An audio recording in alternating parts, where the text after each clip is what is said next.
Welcome to the Pro-Black Perspective, where black problems are addressed with black solutions. Your host tonight is the author of the Pro-Black Compendium and Zuberi and the Maroons of Ma'at, the Pan-African Nationalist, Oni. Oni, what are we discussing tonight? Hotep. We talking about Huey Newton tonight. Greetings to everybody in the chat, everybody coming through. Before we get started, I'd like to remind you guys that I'm part of a podcasting network called KWAZ Radio. Be sure to check out all the programs on KWAZ Radio, including the ones not included in this commercial. This is D Webb with the Harsh Reality Podcast, asking you to tune in where we tackle the news of the day that affects our community, only on KWAZ Radio.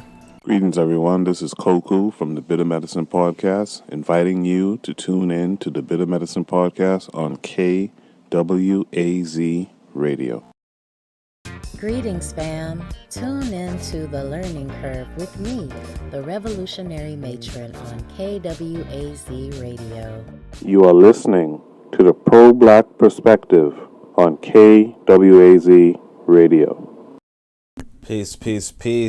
So, we're going to jump into this article by Huey P. Newton, or this discussion by Huey P. Newton, or with Huey P. Newton. Why we're doing this? Well, we should look into the past. I haven't read this particular interview yet, so we're going to do that together. But Huey P. Newton's one of those black socialists. And I want people to understand why we are propagating the messages that we are propagating today. You know, why is it that I'm speaking? You know, like I showed other people, I got this astronomy, I got this textbook. I got this book on, mathematical formulae. And I would rather be reading that. I would rather be doing that. I'd rather be a free African working towards free Africa. Working towards my freedom, but we don't have that freedom yet. And I'm not going to naively blame Americans, because that's silly. I think that we should really get our focus off of Americans, right? Because what do Americans have to do with a free Africa, right? We I don't understand that. But what happens is this. The attention of the world is on America, at least for the last 50 years, right? The attention of the world is on America. Trade in American currency, they dabble in American technology, they so on and so forth, right? This is, unfortunately, the mindset that people have and had for a good 50 years. And this is not just any kind of people. Some of the best people had this mindset. So we have to look into how this great mindset, right? Like, where could it lead you? And because we want to understand where it could lead us, that's why I'm reading it today. All right. I hope that's sufficient for why we're engaging it. And then why we could just jump into engaging it. So this is Huey P. Newton's interview with the movement. According to Mary Catherine, oh my gosh, trans woman. You already know, okay? From Dominica, they say. So yeah, oh boy. All right. So the interview took place in 1968 while Huey Newton was in jail after the attack by police on Black Panther headquarters that killed several Panthers. It reveals much about the psychology and tactics of the Panthers. They nearly sparked a race war of a revolution, and their militancy was an inspiration to many others to become more active and militant. And this individual is not capping. I almost said she, but I don't know. Like, I don't know what trans woman means. Like, I guess that probably means a man who became a woman. I don't know. I don't know if it's a woman who became a man or a man who became a woman, but I'm guessing it's probably a woman who became a man, right?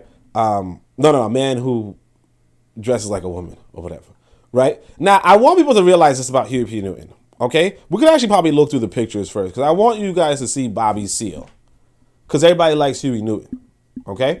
Huey P. Newton in the chair smoking a cigarette in Black Panther uniform. Poster of himself in a chair on a door behind him, which is, again, right? I mean, look, y'all can say whatever you want about me. I ain't got no posters myself. And I got a pretty damn good looking picture. I don't know if y'all saw that picture recently, but I got a poster of my dad's up on the wall. This is an image of a balding black man reading to a white child. Again, I don't get it. I don't get what that's supposed to mean. So this is right here, the Symbionese army. Symbionese army posing in front of their seven-headed snake symbol, right? So these are supposed to be the white radicals, okay? And I almost feel like showing you guys a video of what's going on in Sudan right now, because it's actually very important. As much as you may shit talk the white radicals posing with guns, right? Guns are very, very important. So I'm not even going to hate on them for that.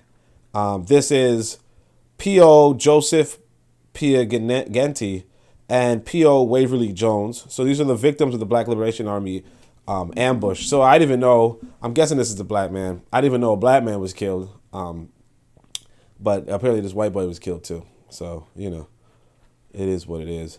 This is a page from the Black Panther coloring book distributed by COINTELPRO to discredit the BPP. Reads, brothers and sisters, deal with the white store owners that robs black community, right?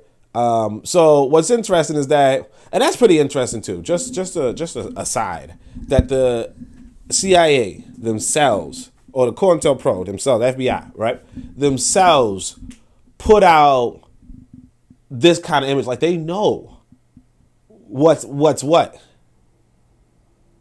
They know what time it is. This is why I want to show you guys what's going on in Sudan, because it's a pretty bloody battle.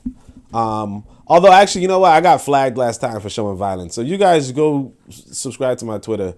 This is a roll safe meme, so that's just stupid. This right here is a poster. Support the Black Liberation Army and all new African freedom fighters.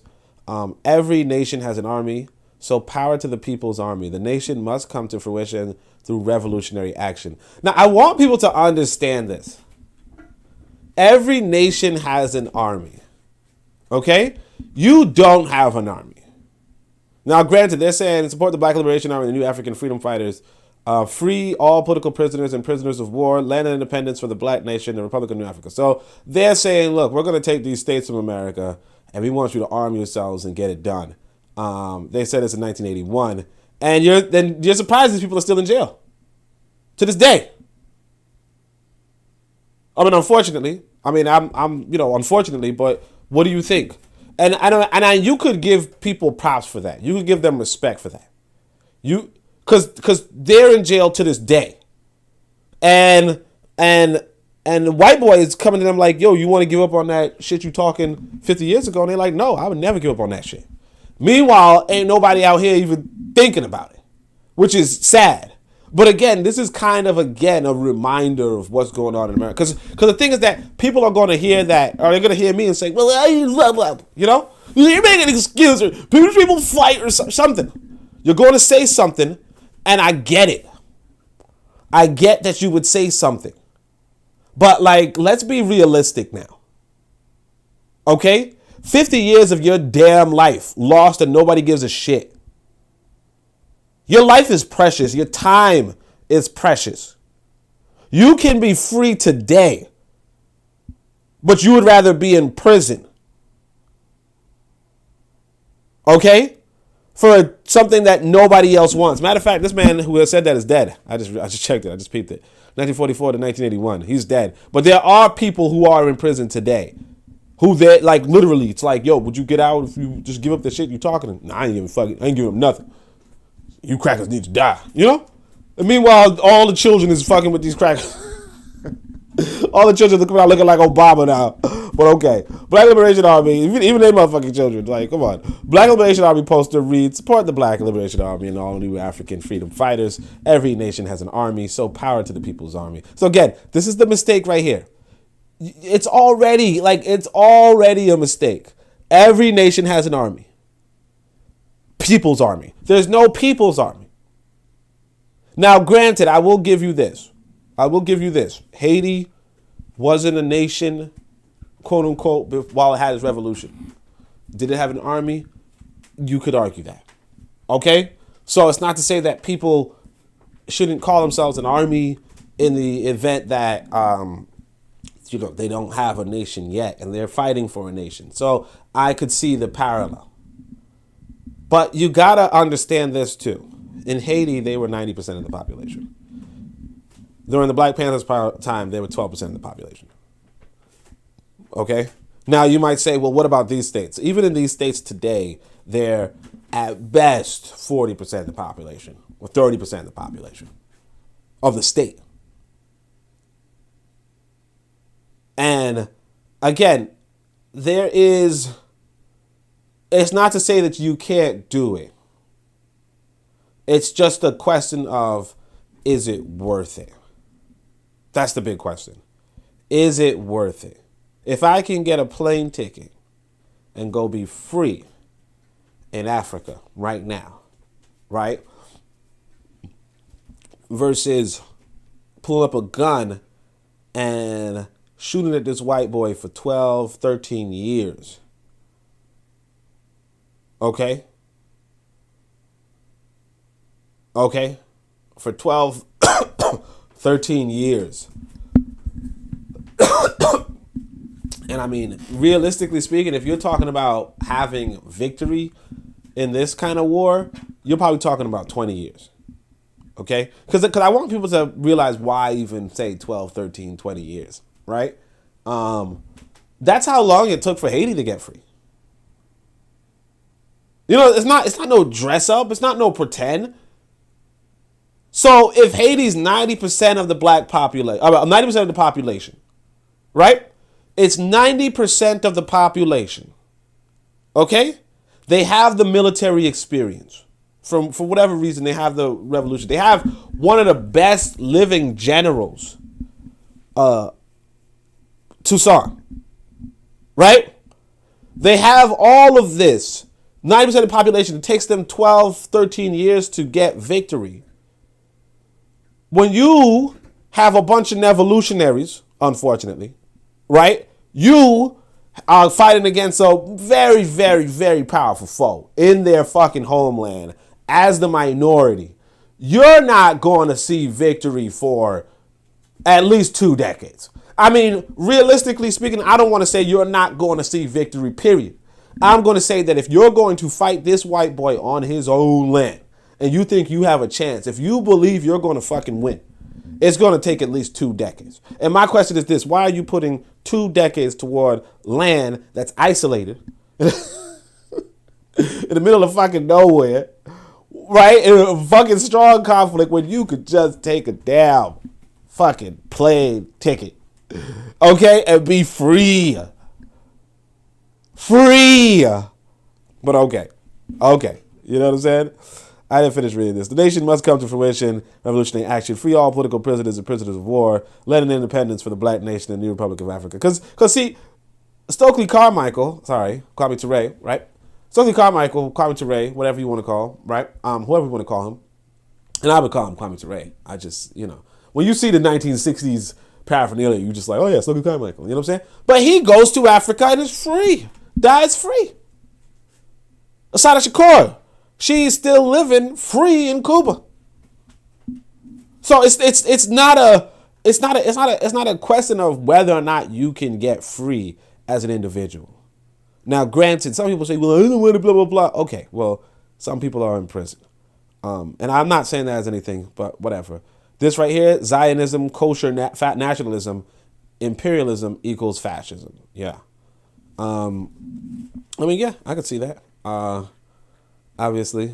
Let's go. This is jail. This is still from revolutionary film Bush Mama. So again, a brother in prison. But I don't know what you would expect these white boys to do. Now you see, it's kind of a big article. Actually, we just reached the end. So you see, it's kind of a big article. So we're going to get into it. I hope you guys appreciated that little run through. We didn't, we might, I don't know, but let's see. Oh, somebody has a listen. So there's a listen function. Let me just see really quickly. I don't want to click it and it clicks out. Let's see. Oh, shit. Okay. Yeah, I got to sign in and blah, blah, blah, blah. And maybe it's this person reading, which would be shit. I tried to look up Huey Newton interview on YouTube, and I saw a different interview. I didn't really look too heavily for this one because I was also like, I'm just going to read it anyway, but it is what it is. Let's see. We got some comments. We got 8 people inside the chat, so that's pretty cool. We got 2 likes, so I know we got a couple of people hating, so it's all good. Bit of Medicine says, peace. Gofi says, greetings. Brother Bakari's here. Peace and power. Peace and back power to Oni and the KWAZ radio family. Make sure you guys check out Brother Bakari. Don't forget about that. Kofi's laughing about looking like Obama. You already know that. You know that. Shit. It's like all the damn time at this point. Kofi says, greetings. Brother Bakari says, what's up? And then Kofi says, listen to the info as usual. Yeah, that look at the Obama thing it's real though. It's real. I want people to realize, like, there was this article, I didn't even look at it, but there's this quote unquote black man saying, hey, look, if my daughter can look like this, and he's holding a little white girl in his hand. He's like, if my daughter can look like this, then that's why I dismissed race as a concept. And somebody goes and said, look, dude, you a mulat, you're mixed, and your wife is white. Like, your wife is white and you are mixed. Of course your daughter's gonna look like a little white girl. Like, what are you thinking? And like, that's what's happening to our people generally. So let's get into it. Huey Newton's asked by the movement. The question of nationalism is a vital one in the black movement today. Some have made a distinction between cultural nationalism and revolutionary nationalism. Would you comment on the differences and give us your views? So Huey Newton says, look, there are 2 kinds of nationalism. Revolutionary nationalism and reactionary nationalism. Revolutionary nationalism is first dependent upon a people's revolution with the end goal being the people in power, right? But look, and I don't really like the socialists, but I don't mind their focus on taking over the state, and I kind of bring that into the black nationalist space too. You have to come around taking over the state. You understand? That's what you want to do. Now, here the trouble with the nationalism in America, which is why I don't mess with the nationalism in America, because the best example was that example where you get these random states in the middle of the South, the quote unquote black belt, but they're isolated. They're surrounded. And they're surrounded by none other than Western Hemisphere bully America. It's just not good land. Like, people would tell you Grenada is not good land because America's right next door. There's a big ass ocean between Grenada and America, right? The states in America, like, come on. Come on. Again, that's I don't even want to say, if I would say if you're gonna win that fight, I shouldn't even say 20 years. That's being generous. That's a 30-year fight. 30 years. And by 30 years, I don't mean that, you survive for 30 years. I mean, a lot of people gonna fucking die. Like, a lot of people gonna have to die for you to go and take over little countries. Little states.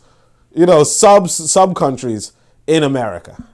Like, that's wild. It's just a wild idea. Nobody should have taken seriously. Nobody. Like, somebody should have came along and said, hey man, blah, blah. And it would have been like, nah. And I, unfortunately, Malcolm X and James Farmer were talking.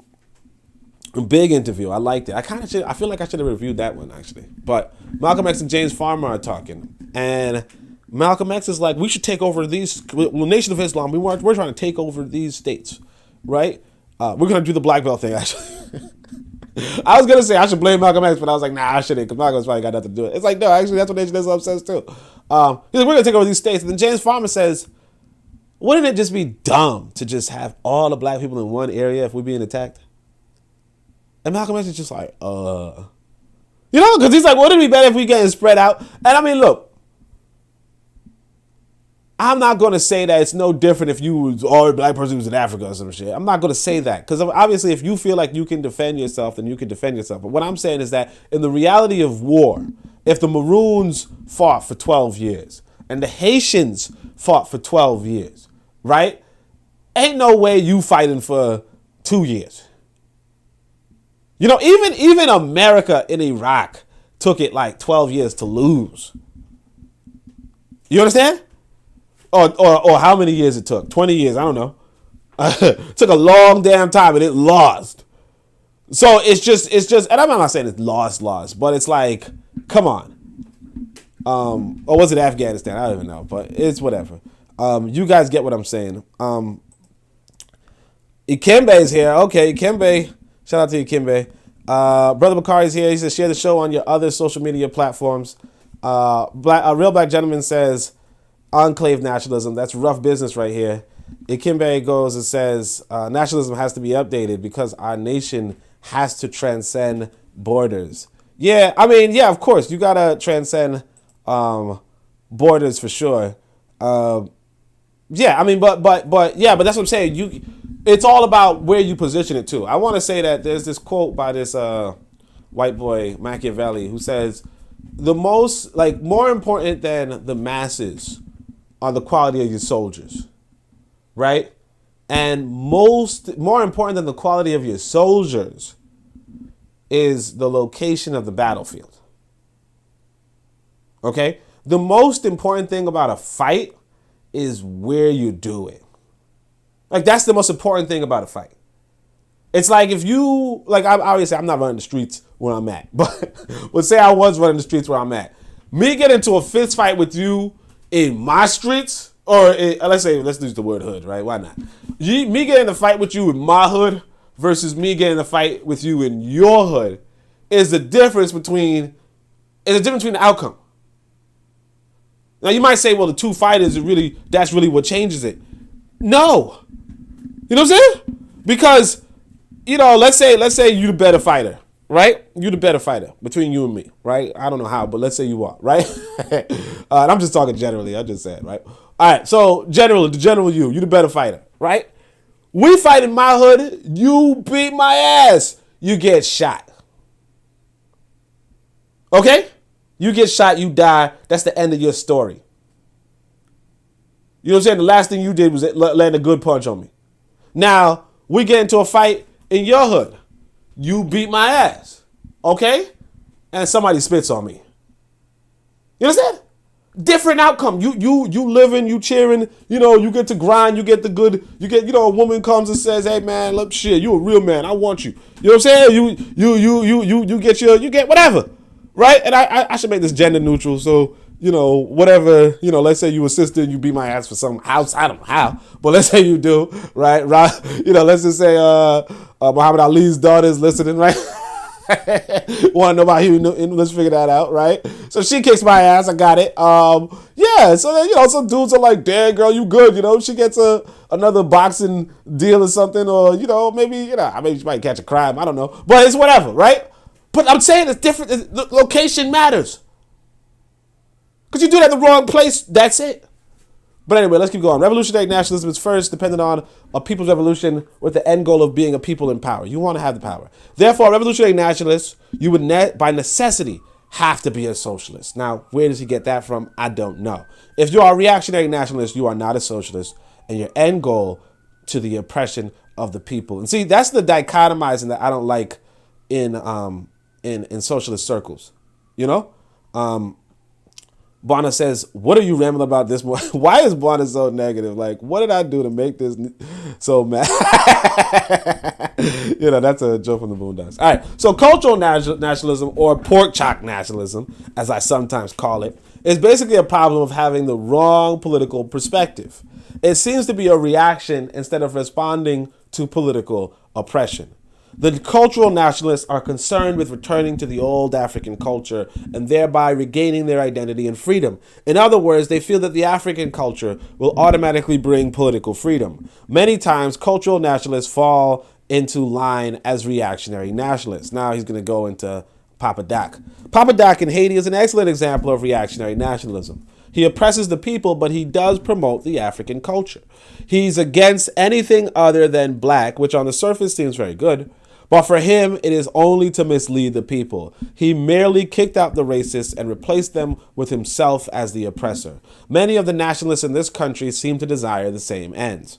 The Black Panther Party, which is a revolutionary group of black people, realizes that we have an identity.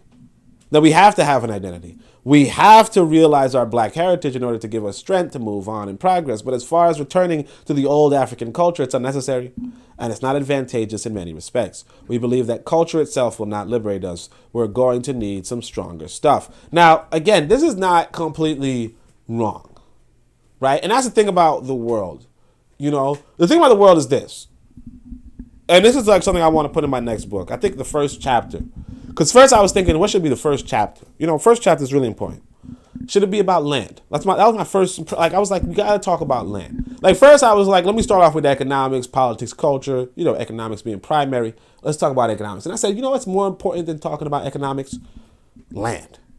But you know what's more important than talking about land even? Reality. Okay? Reality. It might be the most important thing for us to come around with. But here's the thing about this. The world as we know it comprises two aspects: reality and imagination. You know what I mean? Imagination. Like, realistically, imagination is what gets us going.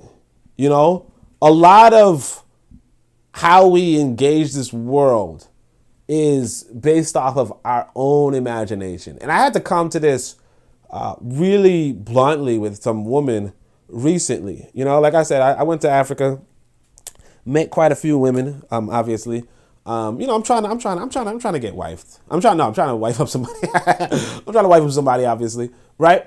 So I met this one lady. I'll admit, good Nash. All right. So I met this one lady. She's nice, right?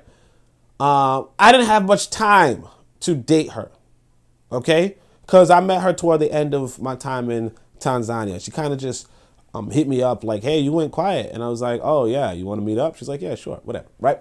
But she was cool, nice to talk to, and I didn't have that language barrier that I usually have. Like, obviously, she's fluent in Swahili, but she had that English, okay? Anyway, point is this. I leave the country and I keep contact. You know, I'm like, hey, let's keep talking type thing, right? And she, you know, she wants some things, let's say financially, right? And I'm like, hey, that's not too much for me, you know? So I help her out. I'm a nice guy, you know? And at one point, she even falls off a motorcycle, busts up her legs, can't afford medical attention. And by I can't afford medical attention, I mean like she literally not going to the hospital and, you know, just like trying to treat it herself. So of course, you know, I decided to help her out, among other things, you know, like I'm like, hey, how much does the hospital cost? Okay, I got you. You know, that's fine with me, right? It's not too much, right? It's money, but it's not too much, right? She thinks I'm her boyfriend. She thinks I'm her husband. Okay, so her imagination is that I'm her boyfriend, I'm her husband. She could tell me who to date, who not to date, whatever, or not who to date, right? Whatever it said. She could tell me this, that, so forth. If I go back to Tanzania, I gotta go live with her and blah, blah, blah. She's like talking about adopting another child, and she's like, we could adopt this child together type thing. What the fuck are you talking about, lady? That's your imagination. Reality is, I'm a bro in America. You're a woman in Tanzania. That's it. That's the reality. If I go back to Tanzania, I might see you. I mean, obviously, I'm going to try to capitalize on my niceties. But right? She wants me to. You know what I'm saying? She wants me to. But the reality is that, like, chances are I might just block you before that. Like, word, I felt like blocking her after she was talking about marriage and shit. Not that I'm not trying to marry no woman, but I had to tell her straight up. I don't know you, lady. I met you in the last week of me being in Tanzania. I do not know you. So if you're asking me right now whether I have to commit to you for marriage right now off of the basis that I don't even know you, right? I'm going to tell you no. And I'm ready to put the block button. I'm ready. Because you're being over imaginative. And so that's how it is with our people in general. A lot of times what we do is that we either have an imagination or we're trying to get people to imagine alongside us, to imagine the same things that we're imagining. That's part of the reason why you have fiction, part of the reason why you have propaganda, part of the reason why you have stories, part of the reason why you have advertising, part of the reason why you're dating women. See, because I used to date women like from a realist standpoint. I kind of still do, right? Where I'm just like, let's just meet up and blah, blah, blah. And they're like, look, I'm trying to imagine something with us. If you really want to be successful in dating, I don't know this for sure, right? Because I didn't put this to the test. You guys can tell I'm sick, right? But you got to give her the imagination that you're a guy that she can live with forever. Because see, that's what this woman's thinking with me. Meanwhile, I'm struggling in America. You know what I'm saying? But she's thinking with me, hey, we can build a family together. We can build a life together. We can so on and so forth. And she's trying to put that in my mind too, but I have that resistance, obviously. But my whole thing is this: if you can communicate in imagination, that's what's going to happen. So Black Panthers communicate in imagination. It's not reality. It's not realistic. It's communicating in imagination, right? Nevertheless, right? What he's saying is right in the sense of, hey, look, that imagination is not enough. We're going to return to the African culture. What does that even mean?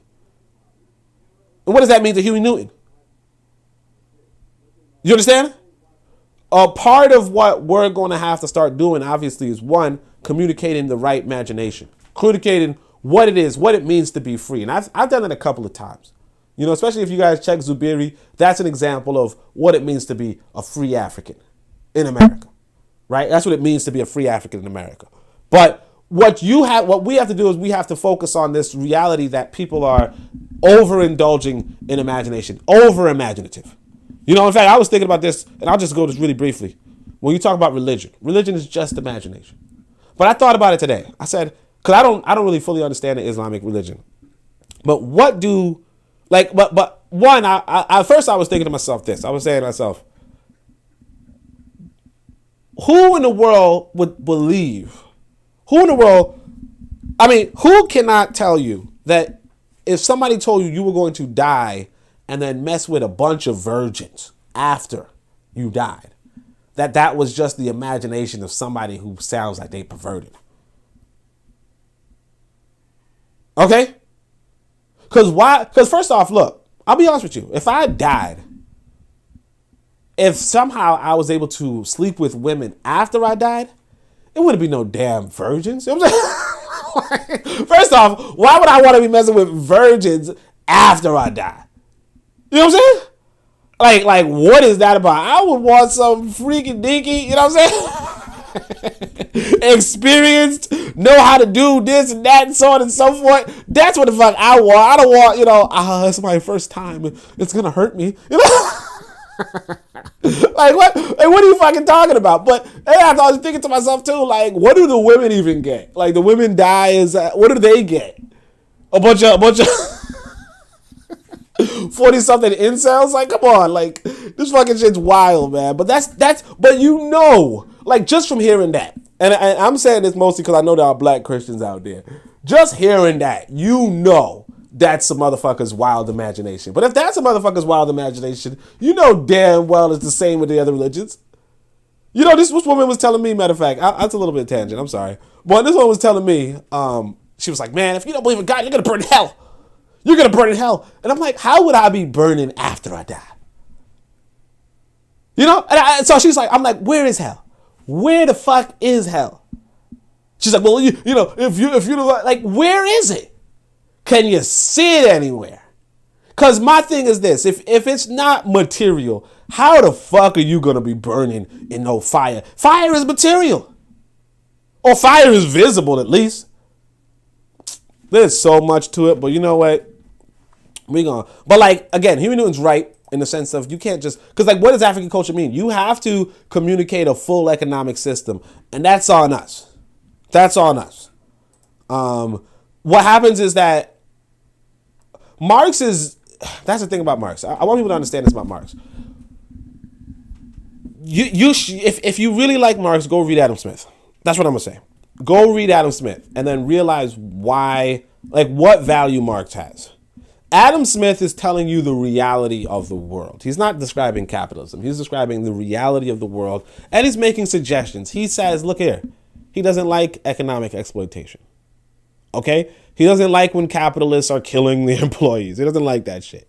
He doesn't like union busting. He's all about public education. He's all about this sort of so forth. He's like, hey, you shouldn't have monopolies and all that kind of stuff. Like, this guy is kind of what you guys think Marx is. What Marx does is he reads Adam Smith. He likes and agrees with Adam Smith. What he does different is he imagines a future that's kind of on the, AI is running everything shit. He's like, hey, look, the way how technology is going, labor is going to be pointless. Ergo, we need to build an economy based off of a pointless labor type thing, right? Which is something that other people even today are saying and talking about, especially with the rise of artificial intelligence. They're like, hey, what are we going to do with worthless humans and all that kind of stuff, or worthless labor, all that kind of stuff. That's what Marx does. He has this imaginative society. Okay? That's what you should be doing too. Like when you do that Wakanda thing, which is the another Jewish guy did, I guess, but when you do with the Wakanda thing is what you should really be doing. Describing a full economy based off of what you project to be the future and how we can get to that. And what are the means towards getting towards that future. That's what Marx does. That's why you can't hate on him too much. Right? If you could detail a like a cyberpunk, Wakanda, if you will, right? And you detail how to get to it, people like you. And that's what that sister from Zimbabwe is doing. One of our allies. That's what she's doing. She's saying, hey, and she's actually using the word Wakanda. And that's all you really have to be doing. And that's what I feel like I should be doing too. I kind of slip on that because I've been going the realism route. I've been doing it, but I did a big tangent over there. But it's my damn show. I could do it. No, I'm joking. Let me see. So I look at the comments.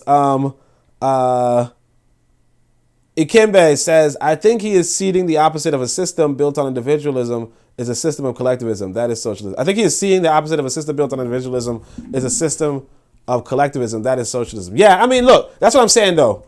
The thing is that the Marx will tell you socialism is scientific socialism, is communism, is just a different economy altogether. Each according to his need, from each according to his ability, right? That like instead of what it is today, which is from each according to their to each according to their ability, right?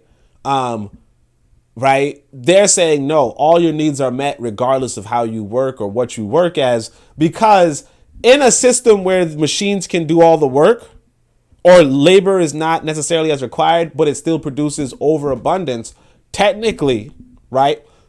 Yeah, everybody's needs can be met regardless of how much they work, right? If you just have a minimal amount of people working, or in the case of artificial intelligence, you have artificial intelligence working, you don't have to do anything. And so it becomes sci-fi. It's like Star Trek, or I actually like this other show. It's called The Orville. That's the one with Steph MacFarlane or whatever. And I know I said I liked it, whatever. You guys watch Marvel and shit, No, nothing. Or Game of Thrones, like, okay, but Orville, it's like they have a cashless economy, where everything is made by synthesizers, and their justification for why you don't have to work, but you only work for prestige, is because the synthesizers do everything. So if you want to just be a pothead all day, you can just synthesize pot all day, and nobody gives a shit, because you're not. But now, of course, this is unrealistic because you can't just make matter endlessly. But if the technology existed, obviously you could. Brother Bakari says, Odin, you're not interested in marriage. You're hypersexual without any discipline. That's the thing, though. The weird thing about this, man, is that if you tell a woman that you're hypersexual, she'll say, that's cool. I mean, I can help you. And you're like, shit. So then all of a sudden you are interested. All of a sudden you are interested in marriage. You're like, damn, okay. Not too many women going to help me with it. That's all. It is what it is. Talent Solid says, peace. What is today's topic? How can energy be burned in fire? How can energy? Yeah, exactly. Like that's what I'm saying. Like, and my thing is this: I don't even know. I'm not even going to say that we become energy in the sense of we probably do, but not sentient energy, right? And in that sense, it's like maybe you just die, like how the cow you eat just dies. It doesn't fly up somewhere and then is judged retroactively. Like, and then again, like here's the thing about hell. If it is somewhere physical, you're going to have to travel to it. Very likely you're not going to travel at the speed of light. And even if you did travel at the speed of light, it will take you a lot of light years to get to this place called hell because nobody could even see it. Now, granted, you could make the argument, well, what if it's... Now, actually, no, I don't know what argument you could make. Because you could say, what if it's not on the visual spectrum? But people can detect the entire... well, as far as I know, they're detecting the entire... I want to say stellar, but let's just say light spectrum. Electromagnetic spectrum. So if you're detecting the entire electromagnetic spectrum and you don't see anything except for the cosmic microwave background, then either hell is beyond this cosmic radioactive background, or it's at that cosmic radioactive background. However, even if you were a piece of light, which you aren't, you're not going to travel as fast as light. Even if you travel as fast as light, and the reason why you're not going to travel as fast as light is because you are a tachyon, and only tachyons can travel faster than light, right? And you're not light. So maybe, possibly, you could... Let's say you do become light speed or whatever, or near light speed. It will take you 14 billion years to get to the cosmic microwave background. So, I mean, if you can't see this place called hell, chances are it's like you're never going to fucking reach it. Chances are. Brother Bakari says, hell is under the ground, LOL. You're going to burn in fire and get hit in the head with brimstone, LOL. Oni, she told you where you are going so you can get better. Yeah, I'm saying like, I don't know, man. Like, you know what I'm saying? Like, if it's underground, we would probably know. You know what I'm saying? like, you could detect, you could use sound waves to detect where this place is. Like, it's not around. Ikembe says, Marx thinks capitalism is a part of natural progression, but that is going to eventually fall due to economic contradictions. Yeah, exactly. I mean, look, again, if you got into a system of artificial intelligence, like that's the article that I don't mind with Marx, right? If you got into a system where artificial intelligence was doing all this labor, right, and everybody was broke, but there was an abundance of food, right, and everybody was broke, if all the broke people killed off the people who were in charge, who kept the food from them, then that would, and then Marx is just saying, let them make a system that's equitable. Now, here's the thing. They probably wouldn't make a system that's equitable, right? But Marx is just saying they should. But here's another thing about it. In order for this artificial intelligence to give abundance in the bourgeoisie countries, the Western countries, it has to keep stealing resources out of Africa. You understand? So if the proletariat take over the bourgeoisie's occupation, they will continue to do bourgeoisie exploitation. If they didn't continue doing bourgeoisie exploitation, they wouldn't be producing an abundance. Basically, it's flawed from jump because Marx is just sitting in Europe, not realizing, or not saying that he's not realizing, but kind of not realizing that the wealth it's realistically speaking taking from the global south that makes the global north so rich, and not just their machinery. Erica Howard, Grandma used to say, send hello all. So appreciation to Grandma used to say. Tyler Solomon says, jail and prisons are storage for excess labor. Yeah, sometimes. Obviously, yeah, sometimes. Ikembe says that was hella deep. I don't know what he means. I think he's talking about hell is deep, right? That was hella deep. You know what I'm saying? Hell is deep. Maybe hell is in the other realm where dark matter and unknown exists. But if that is the case, then it cannot be anything like what is written by medieval age humans in a book. Exactly. That's the whole thing. It's like, and my thing is this, I don't even think it exists. But if it did exist, why would I think that these people imagined it?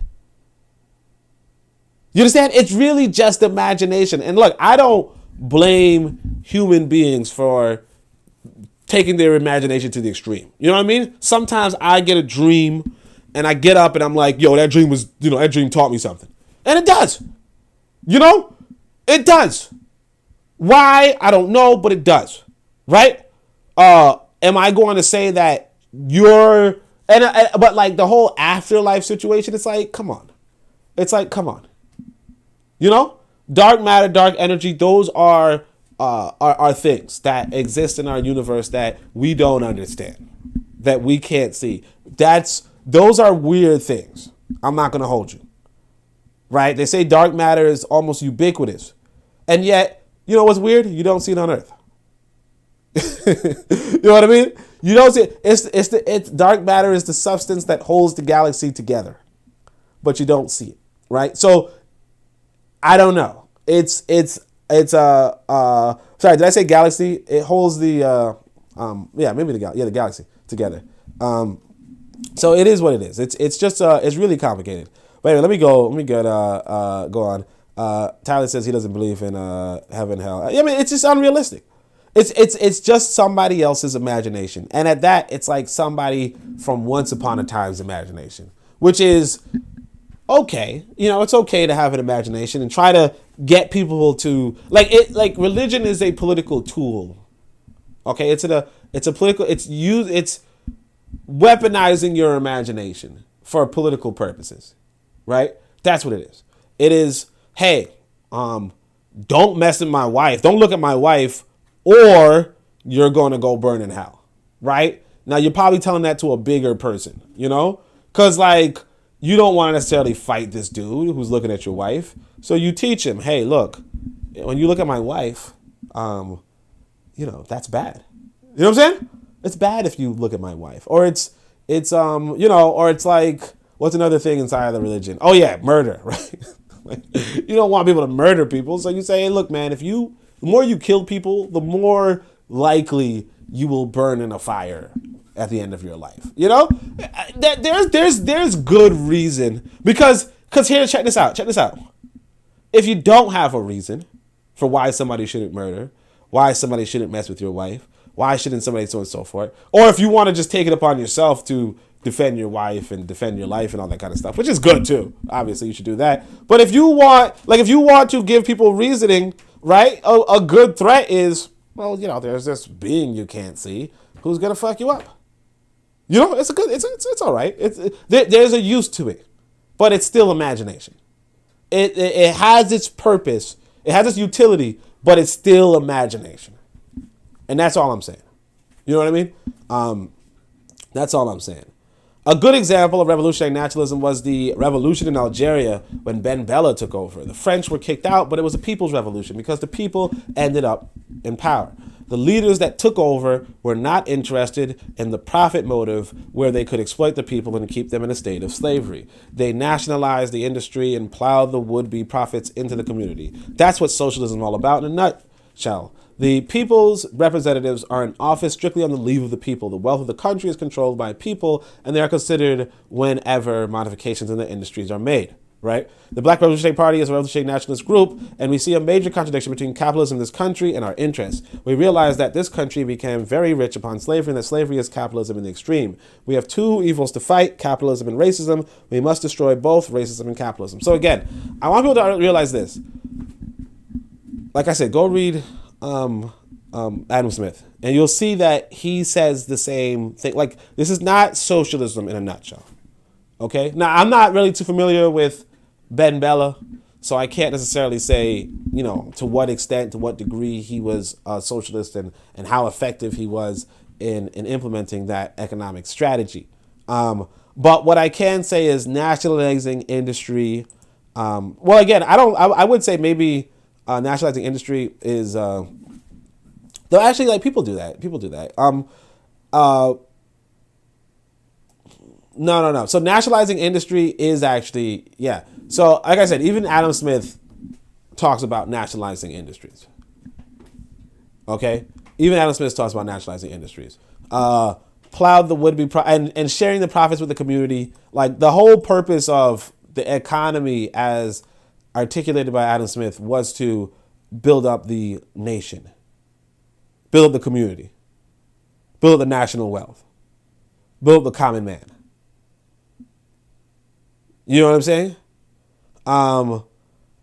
So it's like you really have to, because again, what Adam Smith, like I'm not an Adam Smithist, if you will, but it's just a coincidence that a lot of people are not even reading Marx and they're not reading Adam Smith. And it's like, just read them. Just read them and you're going to see, oh, actually this guy's against exploitation too. They're both against exploitation to an extent, you know? Marx is just a little bit more naive. Marx is a little bit more imaginative. Okay? Adam Smith is just telling you what he sees. He's like, this is what they did in China. This is what they did in Egypt. This is what they did in India. This is what they're doing in England versus what they're doing in France. This is what they did in Germany versus what they do in Denmark. That's all he's doing. And as he's documenting these things and he's saying which one's better for the wealth of the nation. And that's all it is. It's a study, as opposed to an imaginative, this is how the economy should be. We should have the proletariat take over the bourgeoisie. And then that's when it's like, okay, sure. But, you know, like realistically speaking, the proletariat are not going to just, like, they don't know how to run the business. You know what I mean? The people who know how to run the business are the people who are profiting from the business being run in a way that's profitable. You know what I'm saying? Like, that's how it is. The people who can make the calls are the people who put their money in. You know, it's like which organization is better between your organization and my organization? You put down, let's say $10,000, matter of fact. You put down $10,000 of your money in your organization. I put down $10,000 of my money in my organization, right? Who's running the organization? Who should run the organization? And who runs the organization better? We both run the organization as best we can if we're trying to make money.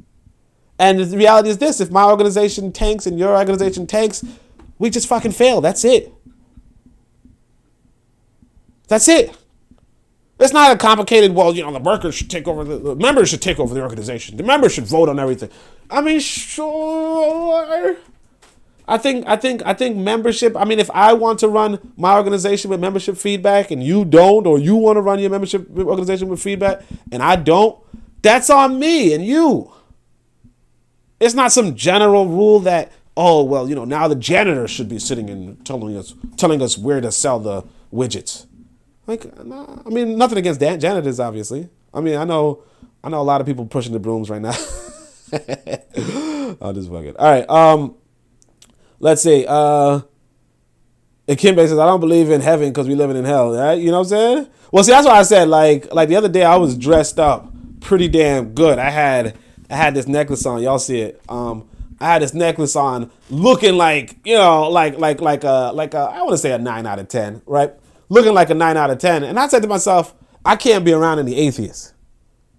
I can't be around any atheists. Because I know what they think I look like. I know what folk think I look like. You know what I'm saying? I just like, I just mess with y'all. But anyway, Talent definitely appears that way. Are you saying to read The Wealth of Nations? I feel like I should, Barna says, I know I said this last time. I'm not drinking no more. Yeah, okay, dude. You drinking right now. Read Wealth of Nations. I mean, if you're into Marx, you probably should. I don't, like, there's a lot of pieces of it that I would skip. A part of me feels like I should write like a shorter version of it, or like, you know, take out the best quotes and comment on it. Just make like an abridged version. But because some of it's like he goes like I said, he's comparing France and England, but he's not like comparing it like how like ChatGPT would compare it or some shit. Or like, you know, or more like he's compared it like how ChatGPT would. Like he would like give you these tables and tell you this is how much corn sold for in 1843. And this is how much corn sold for in 1844. And this is how much corn sold for in 1845. And as you'll notice that the corn, you know, you're like, what? I don't give a shit about how much corn costs. Like, and it's like these numbers, like these units that you don't know, like like I guess they're pounds sterlings, but like in 18, you know, like what, like in 1723, like I don't know how much that is worth. But he's like, England sold this much, you know, like 12 million, you know, 12,000 pounds of sterling in this of silver, and you're like, okay. Like I would just skim over a lot of it, honestly. So Cassandra says Jumbo.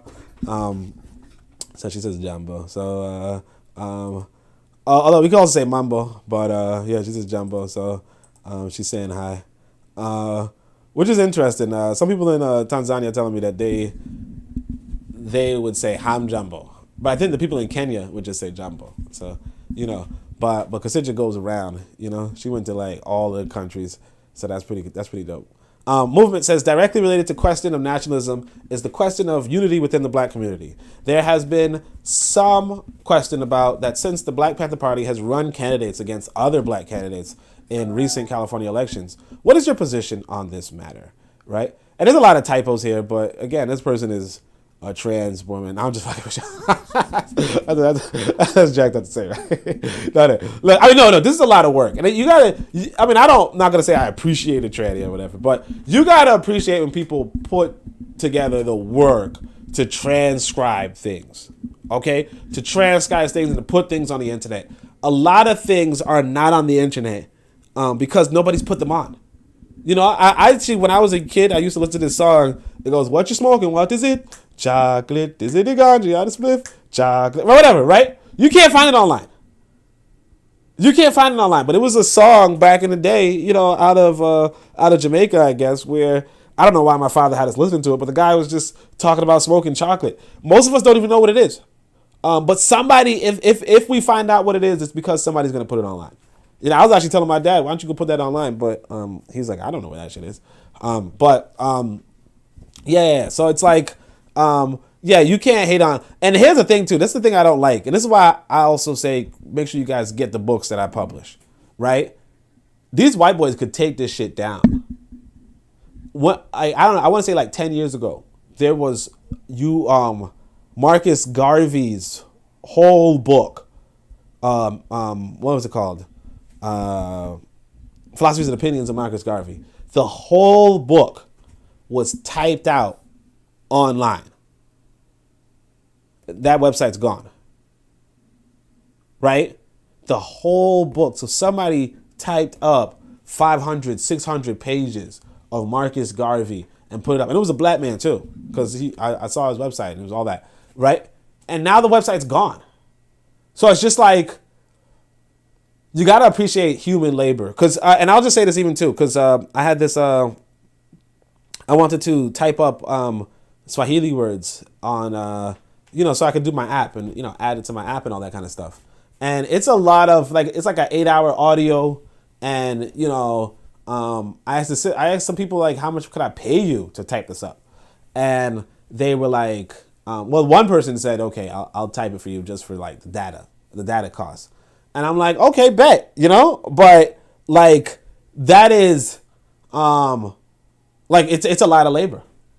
Now this person actually happens to be the sister that and the sister trying to be wifey, so you know what it is, you know what I'm saying? Sometimes sometimes when you do good for people, they do good for you back. So it is what it is. And she's doing like corrections to the grammar too, so that's another thing.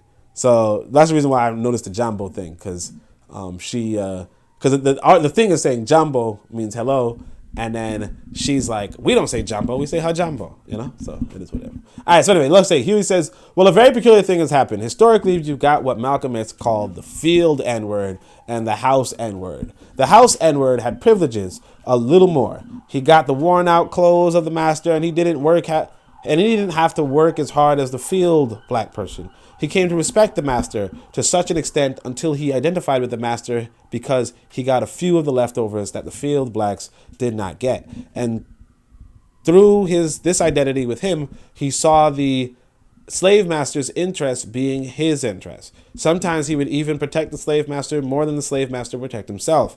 Malcolm makes the point that if the master's house happened to catch on fire, the house Negro will work harder than the master to put the fire out and save the master's house, while the field Negro, the field blacks, was praying that the house burned down. The house blacks identified with the master so much when the master would get sick, the house Negro would say, "Master, we sick?" Yeah, I know. Now, again, we have to understand this too. You know, I used to be like, ew, those house Negroes, right? And I get it. But it's kind of like, you know, we say to ourselves, well, if Russia and America are fighting, right? Wait, do you want America to be like, who would you prefer on fire? Now, obviously, me personally, I'm like, obviously, I want America on fire because I'm a field, right? But I get, and I'm not saying that, you know, anybody else is not field. But I mean, I get when somebody might think, well, I mean, you know, I do have a house here, you know? Because like me, I was saying to myself this too. Like when I was, you know, if New York is bombed, right, I'm going to lose a lot of books. You know what I'm saying? Like I noticed that I will actually lose a lot of books. You know what I'm saying? I know some of y'all got like families and shit.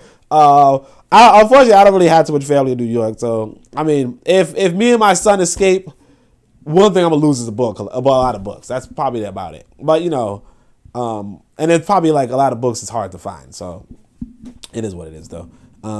We're going to keep going. Tough crowd. You know what I'm saying? Kyra's here. Kyra says respect. Ikembe says, yeah, I say Hujambo. More than one person, Hamjambo. Dang, Ikembe knows the language because I was just learning that. I just say shit. Somebody told me, it was actually my Swahili teacher. They told me if you just do the word mambo, right, you can get like you can move around Tanzania pretty easily. And it was cap. At some point, some women were telling me I sounded like I was crazy because all I said was mambo. I would just look at them and say mambo, you know, and they're like, pa, you know, that's it. But mambo just means like, are things cool or something? I don't know. Or how are you or some shit. And then they say poa, which just means cool.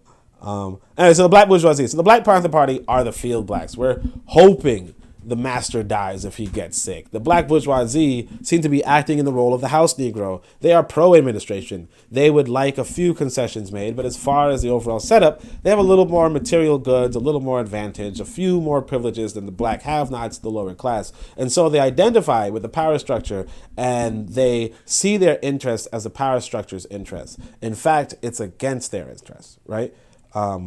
Yeah, okay. The Black Panther Party was forced to draw a line of demarcation. We are for all of those who are for the promotion of the interests of the black have-nots, which about 98% of blacks here in America. We're not controlled by the white mother country radicals, nor are we.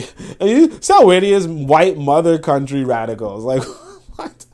And he's talking about Russia. But who calls Russia the white mother country? But okay. The mother country, like what? Okay, white mother country. What? White mother country radicals. Nor are we controlled by the black bourgeoisie. We have a mind of our own, and if the black bourgeoisie cannot align itself with our complete program, then the black bourgeoisie set itself up as our enemy, and they will be attacked and treated as such. You know what I'm saying? Like I mean, look, and I'm like saying to you guys, one is this: I don't like when black people are the enemies. Right? I don't like that. I get. Sometimes you got to deal with black folk, obviously. I don't like when black folk are the enemies, particularly like the first and exclusive enemies. Two, yeah, like they will be attacked and treated as such. Like, here's the thing: this is not even a guy on the streets. Like, this is the leader of a big movement, and he's in jail for murdering people. Like. And he's being interviewed, and he's like, yeah, we're going to attack and treat the black bourgeoisie as such. Come on. Like, and the weird thing is that he does get free, so it's like, okay, I mean, I guess it doesn't matter. But, like, it's just kind of like, if you are going to attack people, or, like it's just, like, I actually have a relative in prison, okay, in prison for a violent crime. And on the phone, we're talking, and he's like, when I come out, I'm gonna try to hurt you for what you blah, blah, blah. And I'm like, why would you say that? And he's threatening me, right? I'm like, why would you say that on the phone while you're in prison? Like, why? You know? And I'm just like, damn, it is what it is. Like, it is what it is. You can't, like there's strategy, and then there's a lack thereof. But actually, sorry, the reason why I was looking through the pictures before, because I wanted to show you guys a picture of Bobby Seale, okay? So here's the thing about Bobby Seale. When I started getting active on Twitter, right, all because of Koku, right? But when I started getting active on Twitter, I was like, Bobby Seale is here. Like, Bobby Seale has an active account on Twitter. I would almost bring it up, but I don't want to, right? But Bobby Seale has an active account on Twitter. This guy is not just a rando. So a lot of us associate Black Panther Party with Huey Newton. Bobby Seale was the chairman. I think Huey Newton was like the Minister of Defense or something like that, right? Or something like that. I'm not sure, but I think that's what he was, right? But Bobby Seale was the chairman, the higher position, the founder, okay? Or one of the co-founders with Huey Newton. This guy is alive and active on social media, and nobody cares. Like, nobody cares. Like, when I first joined, I was like, why is nobody following this guy? And I think at the time I was with my son's mother. Oh, no, I was still talking with her, kind of. I don't know. I don't think I was with her, but I was, we were communicating. And I said, Bobby Seale's on Twitter or something? And she goes, yeah. We had him at, we invited him to our school because she was one of them college activists, right? So we invited him to school to talk, and he just kept talking about barbecue sauce, right? And I'm like, what are you talking about? But, sure enough, if you go to his channel, at least back when I first saw his channel, he was talking about selling barbecue sauce. And it's like, what? This is the thing about, this is what I'm saying about this country. It's just like, what? How do you expect to win? So you could have this imagination where you go against not only, like I said, you threaten the leadership class, the Black misleadership class in their country, or even you're shaming them for getting material goods, privileges, and concessions. And it's like, we have to get into, I think it was Amilcar Cabral who said, people do not care. I guess I transliterated it. I kind of want to open up my Twitter page. I don't want to do it right now because I don't want, just in case a chat is open,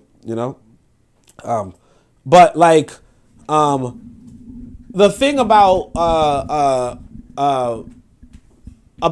the concessions is that Amilcar Cabral tells you, he says, look, people don't care about the ideas in your head. They care about the material goods that you can give them, And that's to say that people don't really care about imagination.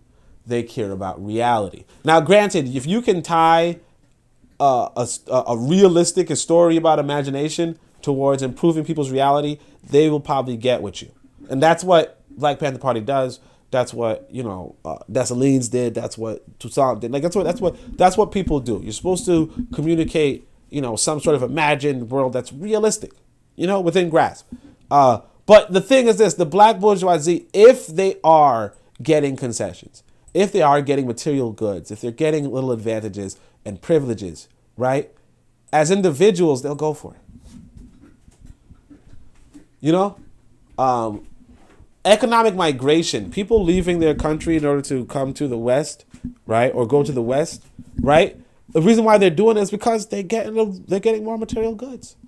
And we have to really be about how can we get material goods better in Africa. That's what we really have to be about.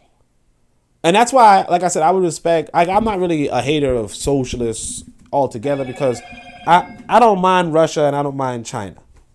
I don't mind Russia, I don't mind China. And so I'm not a hater of them, per se, right? But one thing you can say about Russia or China, Are there examples of countries that came from very meager means and pushed themselves in order to now, like right now, China is so effing impressive. It's not even funny. Like the stuff they're doing, the technology that they're pulling off is just insane. Because once upon a time, the Americans were considered impressive. You know? Like they were like, hey, look, we're going to build a car that can go 135 miles per hour. You know what I mean? Like when you look at a cheetah and you're like, damn, how that cheetah move so fast? They're like building cars. They're building jets and shit that can do that shit. Right? That's impressive. The Chinese are blowing them out of the water right now. Just blowing them out of the water. So, and I think that we have to get to that kind of position too. And I'm going to try to focus on that. But that's why I say reality is so important. We have to actually kind of hurry because this is a lot of stuff. So let's see what I can say. We're going to the chat. Ikembe says, they are sick. They need help. I blame the oppressor, though. Yeah, Mambo is informal. Yo, Ikemba knows his Swahili. But y'all kind of hear I'm kind of sick, right?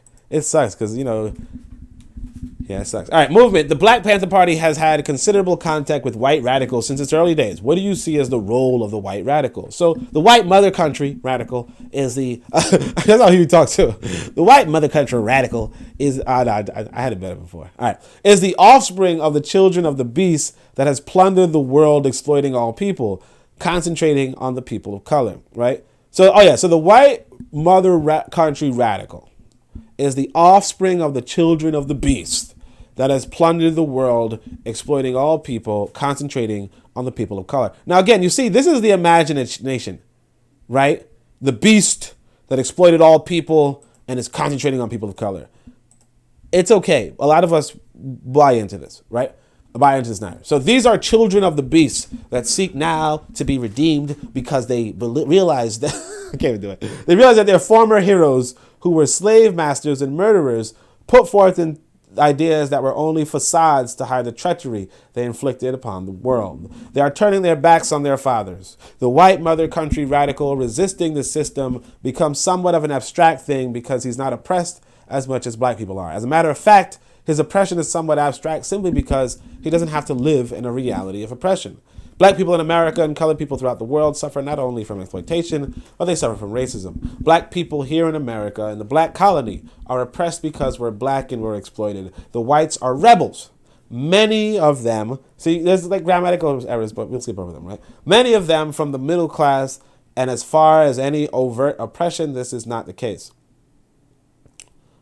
So therefore, I call their rejection of the system somewhat of an abstract thing. They're looking for new heroes. They're looking to wash away hypocrisy that their fathers have presented to the world. In doing this, they see the people who are really fighting for freedom. They see the people are really standing for justice and equality and peace throughout the world. They are the people of Vietnam, the people of Latin America, the people of Asia, the people of Africa, and the black people in the black colony here in America. So again, It's interesting because so these are the quote unquote white revolutionaries. So it is interesting. White people, like you could make that moralistic argument to white people.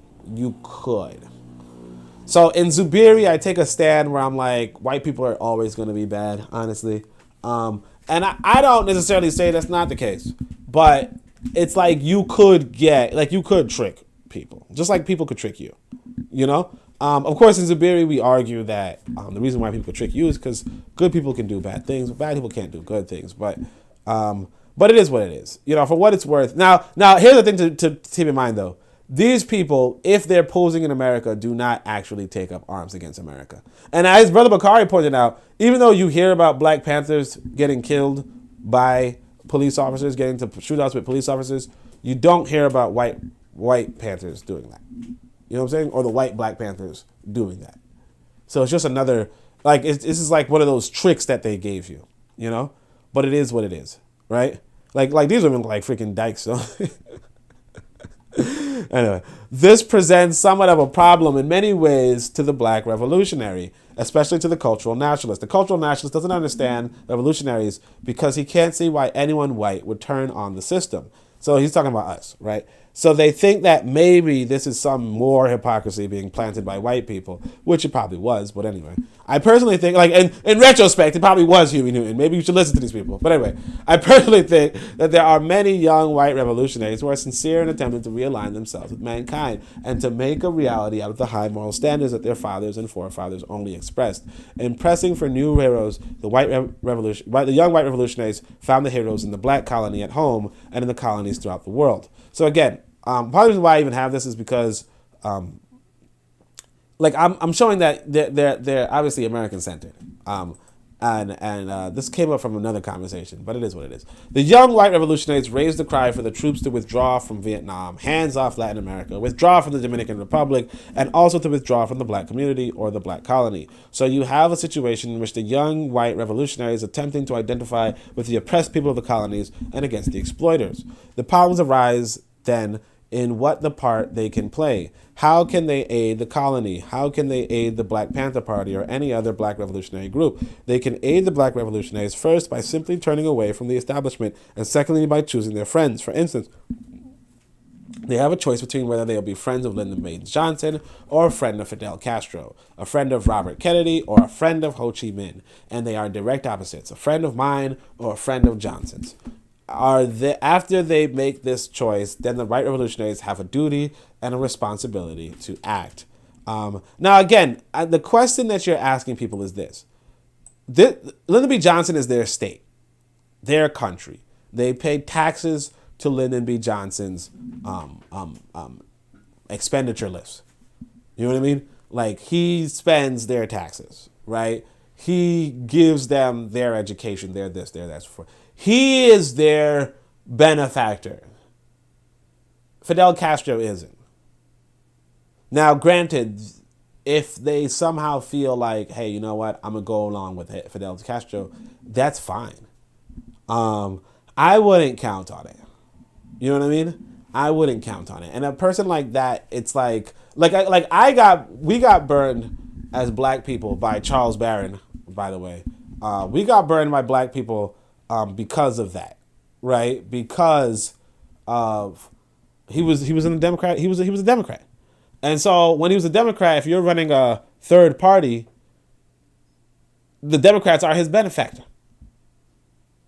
So he's going to go against the third party because he already has a political party that's benefiting him, and we're not. You know what I'm saying? So it is what it is. Ho Chi Minh is pretty interesting. Apparently Kwame Ture asked him, hey, where should I go? What should I do? And Ho Chi Minh was like, you're an African. Go to Africa. And, you know, you can always appreciate when a white person tells you, like, reminds you that you're black. You know, I had that when I was in college.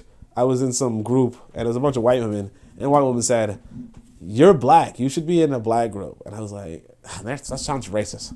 You know? You know, just one of them fucking idiots back in high school. You know, I ain't back in college, so it is what it is. Let me see what the comments are. Yeah, Kimbe's getting that Swahili though. I'm jealous. You know what I'm saying? I gotta work on my app. I'm gonna do an app. I know I keep saying I'm gonna do stuff, and I do them, but still. This app I actually already started it a while back. I'm just gonna put it into the newer system, and I'm gonna get this thing, and I'm just gonna just put it out, and I'm thinking maybe like 5 minutes of 5 minutes a day or some shit of just pressing buttons and trying to learn these words. But like realistically, I agree with the whole you need a teacher or something. But anyway, so the imperialistic or capitalistic system occupies areas. It occupies Vietnam now. They occupy them by sending soldiers there, by sending policemen there. The policemen or soldiers are only a gun in the establishment's hand. They make the racist secure in his racism. The gun in the establishment's hand makes the establishment secure in its exploitation. The first problem, it seems, is to remove the gun from the establishment's hands. Until lately, the white radical has seen no reason to come into conflict with the policeman in his own community. The reason I said until recently is because there's friction now in the mother country between the young white revolutionaries and the police. Because now the white revolutionaries are attempting to put some of their ideas into action, and there's the rub. We say that it should be a permanent thing. Black people are being oppressed in the colony by white policemen, by white racists. We are saying they must withdraw. We realize that it's not only the Oakland Police Department, but rather the security forces in general. On April 6th, it wasn't just the Oakland Police Department who ambushed the Panthers. It was the Oakland Police Department, the Emersville Police Department, and I wouldn't be surprised if there were others. When the white revolutionaries went down to close up the Army terminal in October 1965, it wasn't the Oakland police by themselves who tried to stop them. It was the Oakland police, the Berkeley police, the Highway Patrol, the Sheriff's Department, and the National Guard was standing by. So we see that they're all part of one organization. They're all a part of the security force to protect the status quo, to make sure that the institutions carry out their goals. They're here to protect the system. Now, I want people to understand this, though. He's right. Huey Newton is right. The only issue is this. Who else would protect their status quo? You know, why would white people put together a system and not try to protect it? And if you are trying to destroy their system, why would they not try to destroy you? That's the thing that people are not, like, connecting. This is why I said with Marcus Garvey is like pretty much Marcus Garvey was completely against what Huey Newton's saying. Like he sees the same reality, right? Police are trying to protect their country, right? But he's saying differently. Like Marcus Garvey's like, okay, so if the police are trying to protect their country, just leave their country. You don't have to fight against them because they're going to try to come and kill you. And Huey Newton's like, no. We don't like their country, so we're going to try to destroy their country. Why are they putting us in prison? Why are they attacking us? We're just trying to destroy them. Yeah. Like, yeah. If I go to, and the thing is this, it's like when I was in Tanzania, they were talking about some real political suppression, real political repression. Now, it's not a solid fact, but it seems like people didn't want to talk politics because they felt like people disappear if they did, right? I don't know. Again, people weren't talking about it. They were like, who is this guy? Was he sent by the government? Type shit. Which is weird. It's creepy, but it is what it is. But at the same time, we have to come to terms with the realities, and that is that, yes, if I go to another country, even a black country, and I'm like, down with the state, we're going to pick up arms and destroy the state, you're damn right they're going to come after me. And if you're running a nation and you decide that somebody can tell you down with the state and fuck the, Viva la Revolution, we're going to, fuck the status quo, all that kind of stuff, and you tell them, look, we're not going to lock you up, guess what? They're going to fucking put you on a pike. You're going to decorate a spear. And for what? Now, granted, I don't agree with the oppression of black folk, so I understand why black folk would want to fight against white folk. I understand that. But again, you can't just look at it from one side. I hate when you have that sickness, it sounds even worse on the. All right, anyway, but you guys get what I'm saying. All right. I feel like I should get some water. All right, as far as I'm concerned, the only reasonable conclusion would be to first realize the enemy, realize the plan, and then when something happens in the black colony, when we're attacked and ambushed in the black colony, then the white revolutionary students and intellectuals and all the other whites who support the colony should respond by defending us, by attacking the enemy in their community. Every time that we're attacked in our community, there should be a reaction by the white revolutionaries. They should respond by defending us, by attacking part of the security force, part of that security force that is determined to carry out the racist ends of the American institution. And look, he's not wrong. Like, this might be a decent strategy if he was charismatic enough. And like this is the strategy of somebody who's feeling themselves. Like, this is very imaginative. When you look at how many people the Black Liberation Army might have had in total, it's probably like 40. At best. 40. I don't know how many people the Black Panther Party has, but the man obviously had I'm not gonna say ego, but again, if you have a picture of yourself on your wall, and it's a damn good picture, I'm not going to hold you, but yeah, You know, if you're taking an interview and a picture of you, it's like, like I would probably, if I'm trying to sell books, probably put a book of mine in the front of an interview of mine, which is okay. It's like, hey, look, I wrote a book, and you could tell why somebody would do that. It's different if, like, yeah, it's just different if I had like a bunch of pictures of myself. Like, that's kind of weird. I ain't gonna hold you. It's kind of weird. Like, it's not like, it's a little weird. All right, maybe a picture of your family is okay, you know? But like you sitting on a throne is kind of like, come on, a little bit. So like this is kind of like an overactive imagination. I'm not gonna hold you. Like, yeah, the white people would attack them every time they attack us. That way, like, you're not coordinating that. It's a nice idea, but you know, right? I think somebody got into his head. If not himself, I could say that. As far as our party is concerned, the Black Panther Party is an all-black party because we feel, as Malcolm X felt, that there can be no black-white unity until there's first black unity. We have a problem in the black colony that is particular to the colony. And he's going to quote Edgar Cleaver. You guys see that. Anyway, we have a problem in the black colony that's particular to the colony, but we're willing to accept aid from the mother country as long as the mother country radicals realize that we have, as Edgar Cleaver says in Soul on Ice, a mind of our own. Just for the sisters out there. Edgar Cleaver's a piece of shit. Okay? I don't know how this guy elevated so high in the Black Panther Party. Okay? I don't know how he elevated so high in the Black Panther Party, but he was a serial rapist. He was a serial rapist. And he raped black women for practice so that he could rape white women out of hatred or something. I don't know. That is fucked up. You know, I don't like white women.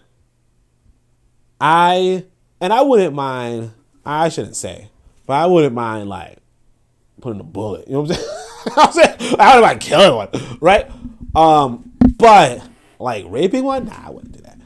And the thing is this is another thing too. When I was younger, so my brother had some books before I did, pretty much, right? And so he has one of these, I think it's maybe, I could probably actually look it up online too. But he has, he had Black Jacobin, right? And so at one point in Black Jacobin, while the Haitian revolutionaries are revolting against the whites, the thing that they noticed, right, the whites documented after, was that none of the enslaved Africans raped any of the white women. Like, they killed them, right? They didn't rape them. And the whites were shocked. They were like, what? Why are they not raping our women? And it's like, because your women are not, like, we don't fucking care about your women. And not just that, it's like rape is not it's not a thing that anybody should do. It's just not a thing that anybody should do. So, you know, the fact that this guy not only is a rapist, but he goes high into the community, is just kind of appalling. You know, in some respects, it does sound a little bit, I could see the hypocrisy in so much as, you know, I'll be laughing at Mike Tyson. You know, like Mike Tyson is a decent actor, and he's considered a serial rapist too. So, I mean, I could probably see the hypocrisy there. I don't think people would hold, like, you know, I don't know, you know. But, like, yeah. But nobody's going to call Mike Tyson an intellectual. You know what I'm saying? I would just say it that way. Like, he does have that good quote, though, where he says, whatever. But anyway, so I don't know. But, of course, I don't really know the story with Mike Tyson, except for the fact that he was just, like a monster criminal. But I don't really know the story of Mike Tyson. But this guy, like, openly intellectualizes in this book on raping women.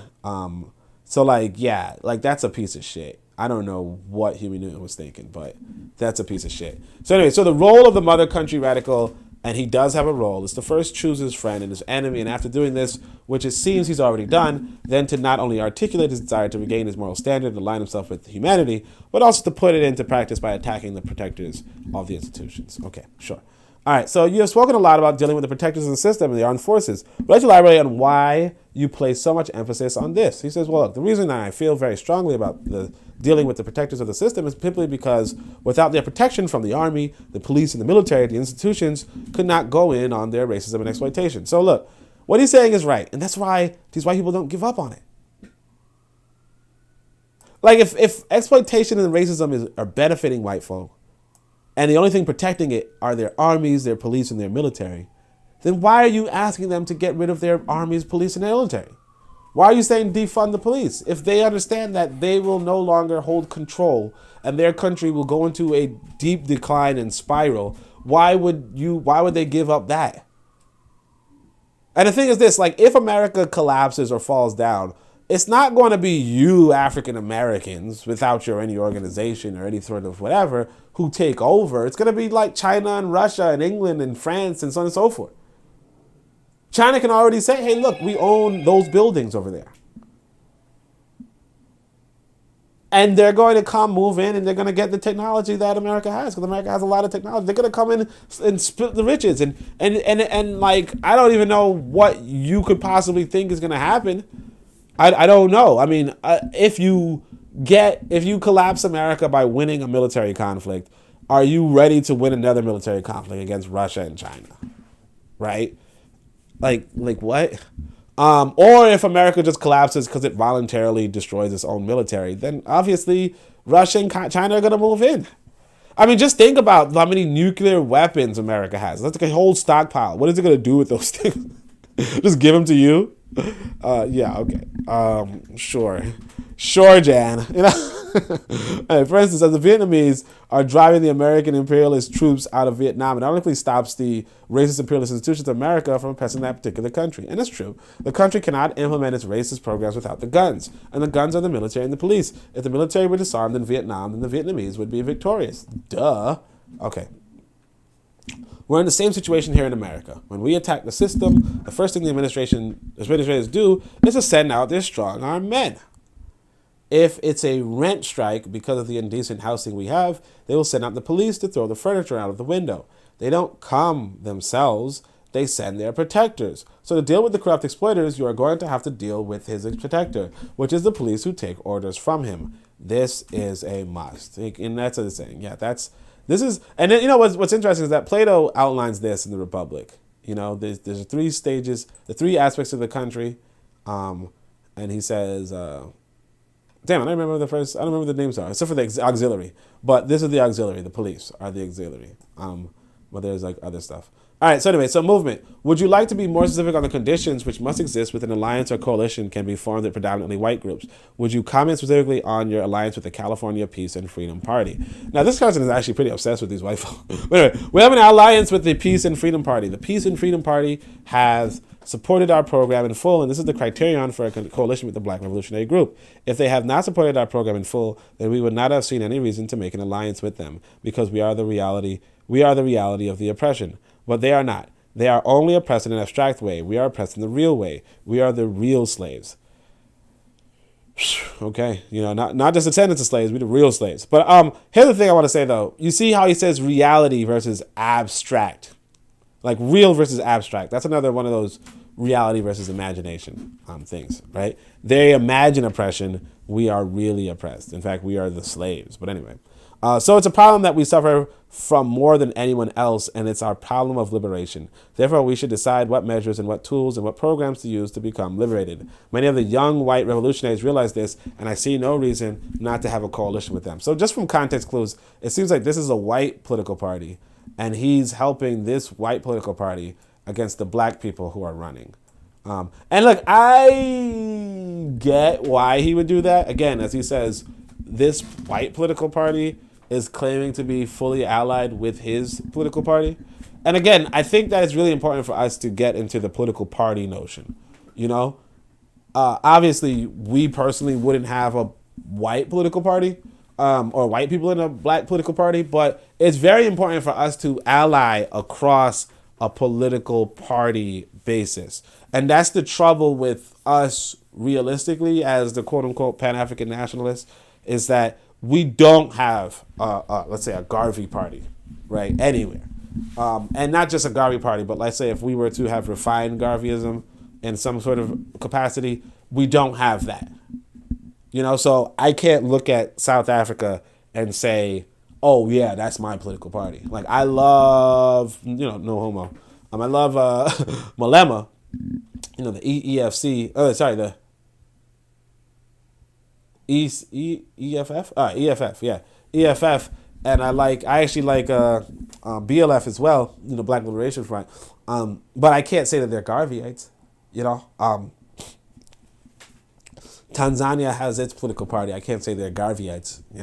Although I do appreciate them as well. But you want to allying with people who are your political party counterparts or your political party is actually very, very critical. And I'll give the socialists some credit for that. Now, granted, would I ally with a white person or against a black person? Again, when it comes to political parties, but I don't know how my political party could be allied with a white political party. I don't know what that even means. I don't even know what that means. Anyway, just looking at the comments. Mr.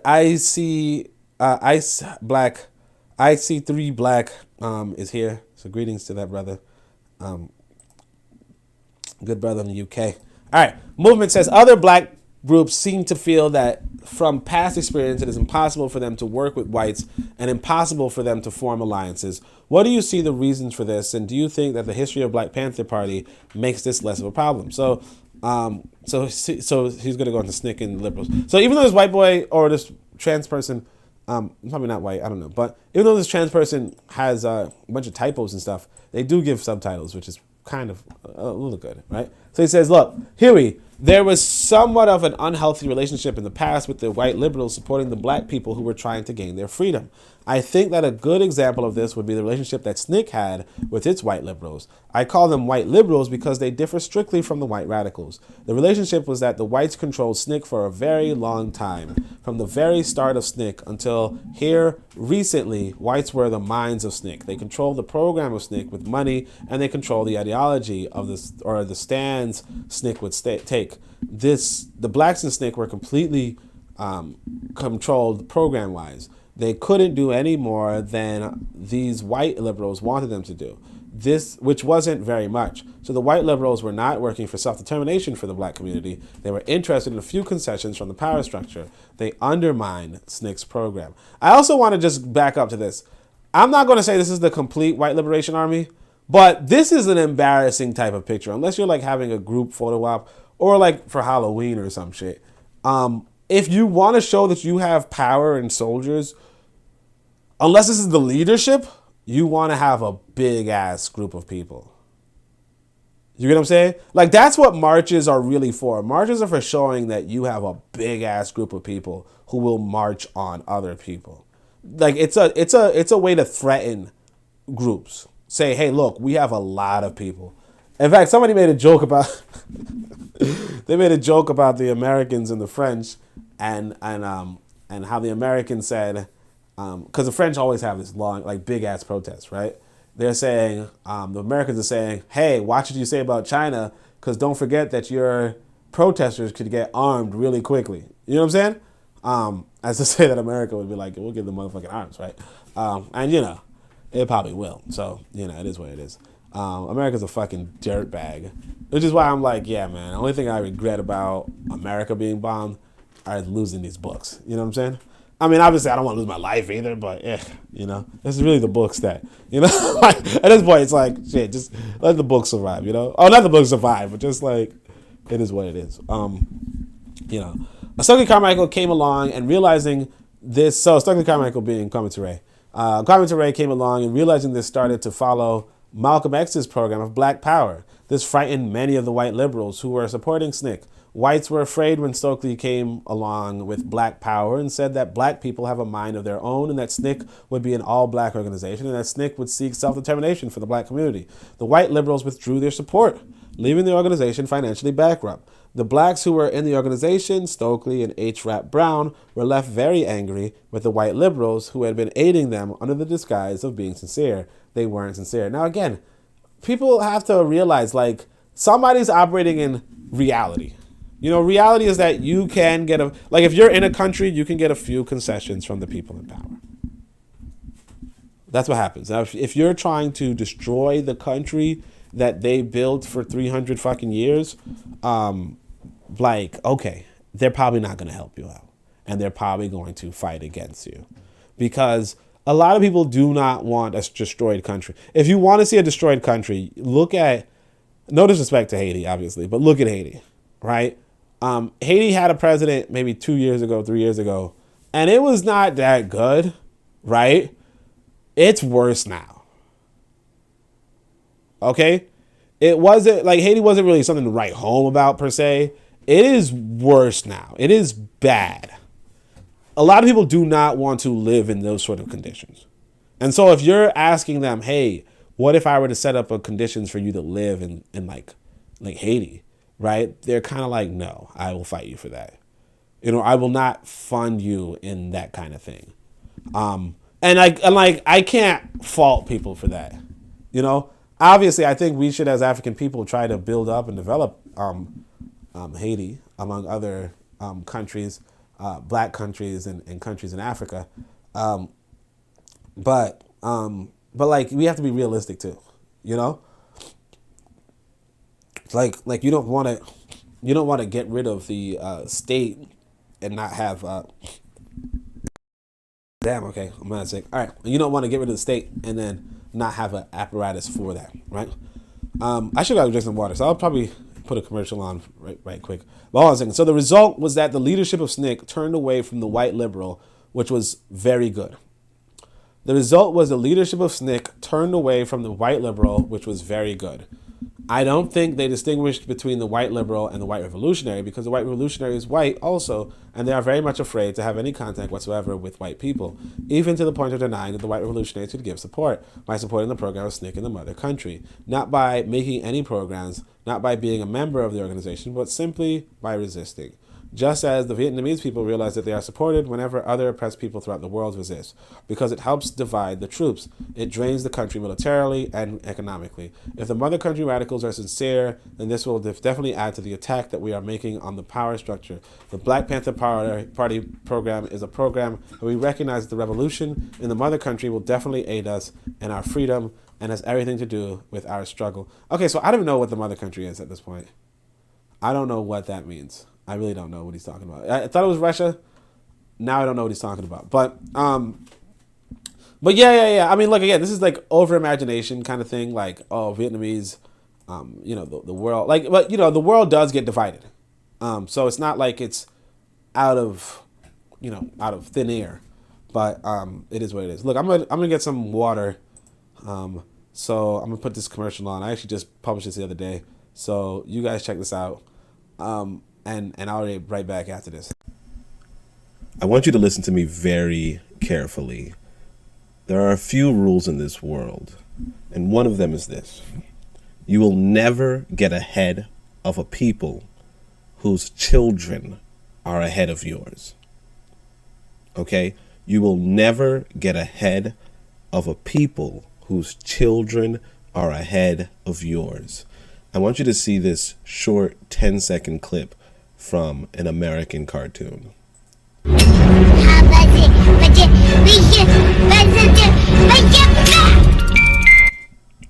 The child says, "This is war. War does not determine who is right, only who is left." This is a children's cartoon. The American children are being taught at a young age about war and the importance of war. That war doesn't determine who is right, only who is left. What I want from you, I want you to take very seriously the education of your children. Here we have my latest book, I Can Be a Nation Builder. This is a children's book. Go get yourself a copy. I Can Be a Nation Builder is a unique children's book designed to encourage African youth into positive, powerful, and productive occupations. Understand that Wazungu is encouraging his children in warfare. He's encouraging his children to occupy positive, powerful, productive occupations. I want you to supplement your library with the collection. Okay? I want you to supplement your library with the collection. Asante Sana and Karibu. All right, so that was a little gross. War, and that actually fits into it. You know, war is not about who's right. War is about who's left. You know, the system that is in place in America is not the right system. It's not run by the people who were right. It's run by the people who were left after the whites and the Native Americans fought. You understand? The white boy stole this land from the Native American, and the white boy is what's left. And so that's why it's his country. It's not because he was right. It's not because he was doing the right thing. It's because he's what's left. You know, once upon a time, I wouldn't have said this, but, you know, you guys could check out that Elton John song, Indian Sunset. Sad song. It's sung by this, it's sung from the perspective of a Native American who's saying to himself, he can't find a home anymore. And he has nowhere to go. He once saw, you know, the buffaloes and the horses and could just run free on the land. And now it's like he can't even find a safe place to sleep. Right? In a matter of years, his famous general, Geronimo, was just shot in the back of the head or something. You know? You know, it's not about who's right. So going to people about a moral argument, it's like there's no moral argument. Anyway, looking at this COINTELPRO thing, yo, they didn't even draw it well though, you know. They just said let's, you know, but they gave women some shapes though, you know, which is I could appreciate that. So I said I think that one of SNCC's greatest problems is that they were controlled by the traditional administrator, the omnipotent administrator, the white person. He was the mind of SNCC, and so SNCC regained its mind, but I believe that it's lost its political perspective. I think there was a reaction rather than a response. The Black Panther Party has never been controlled by white people. The Black Panther Party has always been a black group. We have always had an integration of mind and body. We have never been controlled by whites, and therefore we don't fear the white mother country radicals. Our alliance is one of organized black groups with organized white groups. As soon as the organized white groups do not do the things that would benefit us in our struggle for liberation, they'll be our departure point. So we don't suffer in the hang-up of a skin color. We don't hate white people. We hate the oppressor. And if the oppressor happens to be white, then we hate him. When he stops oppressing us, then we no longer hate him. And right now in America, you have the slave master being a white group. We are pushing him out of office through revolution in this country. I think the responsibility of the white revolutionary will be to aid in this. And when we are attacked by the police or by the military, then it'll be up to the white mother country radicals to attack the murderers and to respond as we respond, to follow our program. You know, and that's all right. Like I said, it's imaginative. It's all right. Again, the thing about the world is this. The thing about imagination, too, is that, like I said, you can convince 1 billion people on the fucking planet that when they die, there will be a bunch of virgins in dark matter. You know what I'm saying? Like, you can convince, or dark energy, I don't know what the fuck. You can convince people of this. So it's not like you can't convince white people that, yeah, they should go fight their fucking state, so on and so forth. It's just that in retrospect, you know, 2020 vision, all that kind of stuff. It's retrospect, Monday back hindsight or whatever. Like this shit didn't happen. So it is what it is, right? In retrospect, it was just kind of a bunch of bullshit that he imagined. But it's okay to have an active imagination. I'll say it that way. You know, if you, I mean, I personally wouldn't go along with it, but it is what it is. Like, most people are not me. You know what I mean? I'll say it this way. In fact, it's some of y'all boy, Abraham Lincoln. He said, you can fool most of the people most of the time, or something like that. But then you can't fool everybody all the time, you know? So it's like, that's what it is. Slave Master says, movement. You indicate that there is the subject is slave masters. This is the movement, the magazine, I guess, is saying, you indicate that it's a psychological process that has historically existed in black-white relations in the U.S. that must change on the course of revolutionary struggle. We'd like to comment on this. He's like, look, yes, the historical relationship between black and whites here in America has been the relationship between the slave and the master being the mind, and the slave, the body. The slave would carry out the orders that the mind demanded him to carry out. By doing this, the master took the manhood from the slave because he stripped him of a mind. He stripped black people. See, I see penis heavy in the back, and I'm like, this is probably some Edged Cleaver stuff. And of course, sure enough, Edged is here. But anyway, he stripped the black people of their mind. In the process, the slave master stripped himself of a body. As Edged put it, the slave master became the omnipotent administrator, and the slave became the super masculine menial. I already don't like this guy. You know what I'm saying? I don't like him because he's a fucking rapist, but like, I still don't like him just off of, you know, the white man is the omnipotent administrator. Like, this is like Nearly Fuller Jr. before Nearly Fuller Jr. And the slave, although I don't think Nearly Fuller Jr. is a rapist. I don't know. You guys can tell me better. Like, he's probably on that. I don't know if he's on a Dalai Lama shit, but, you know, I don't know.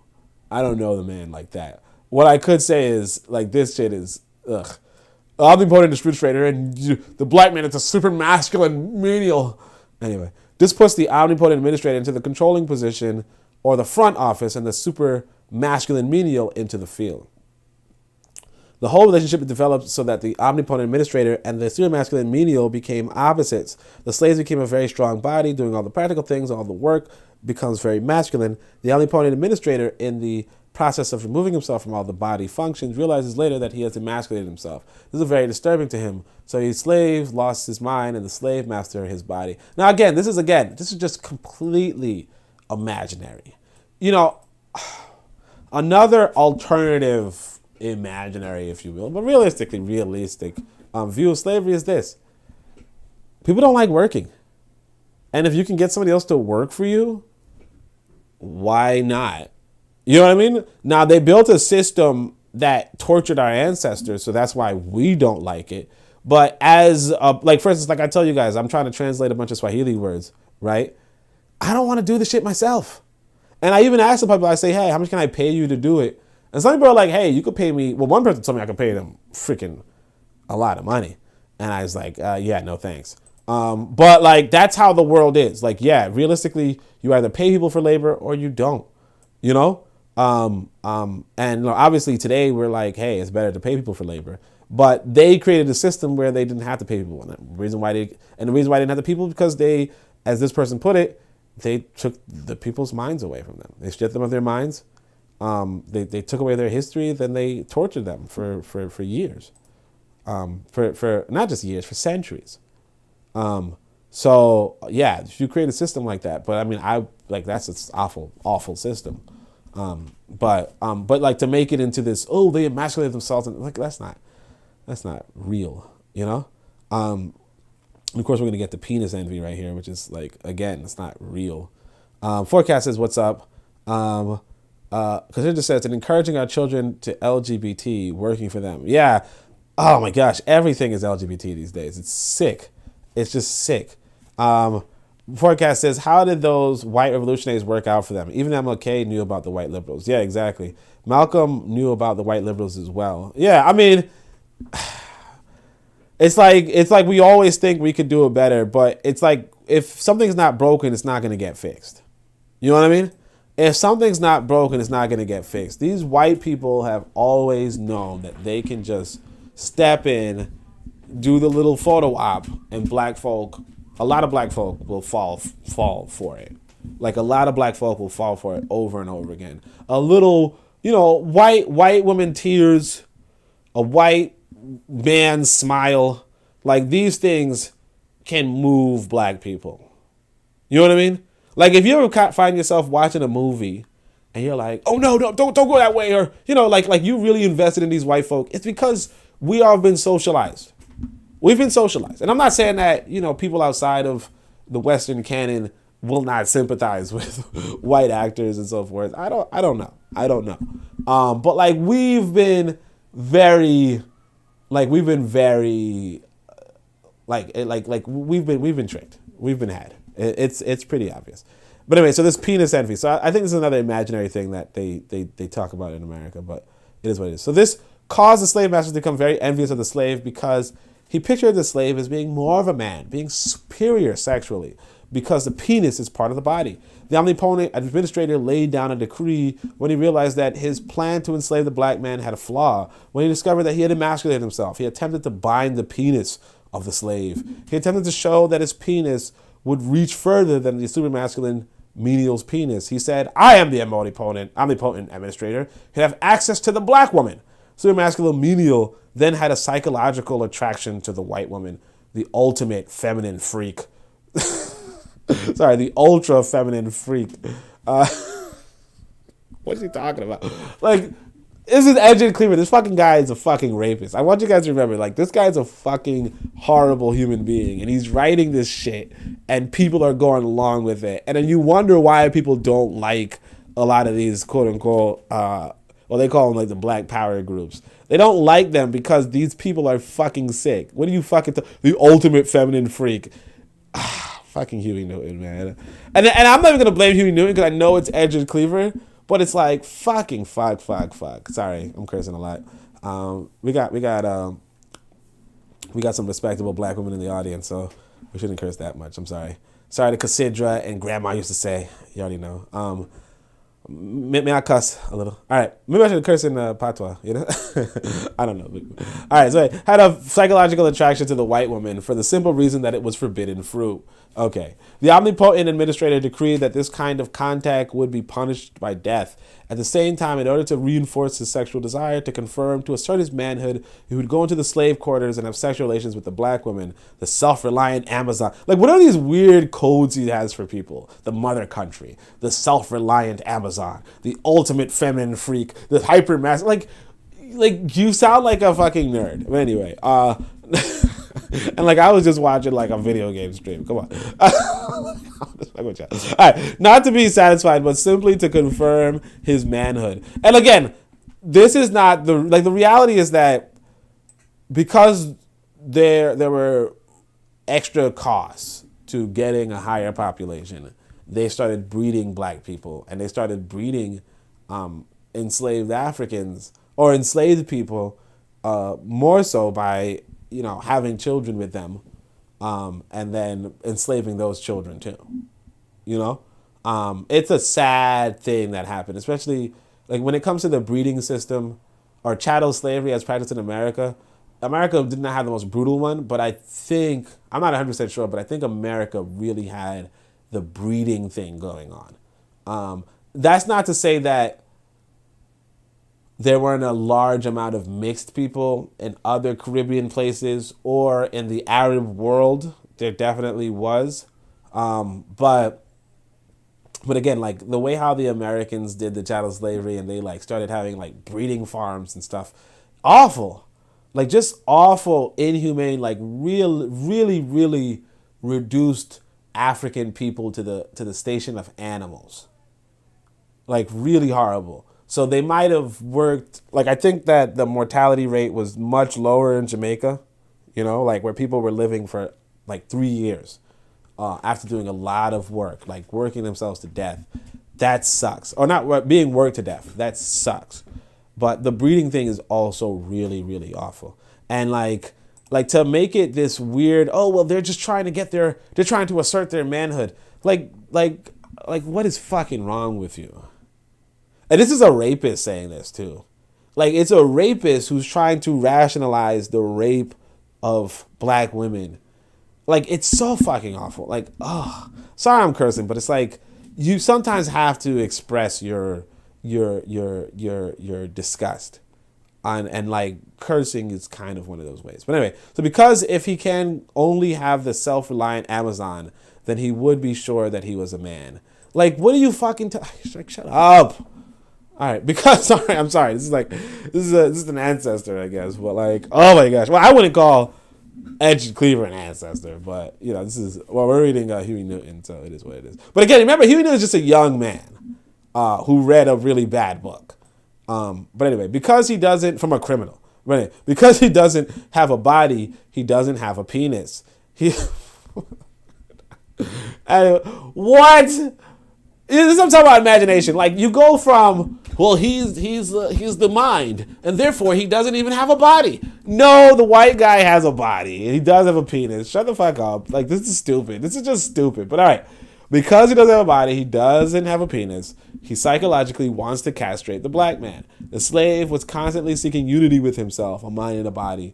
He always wanted to be able to decide to gain freedom for his woman because women want one who can control. I give this outline, and again, that's not bad. Women want one who can control, and that's, again, like I said, this woman's hitting me up to marry me because she thinks I got money. I don't know.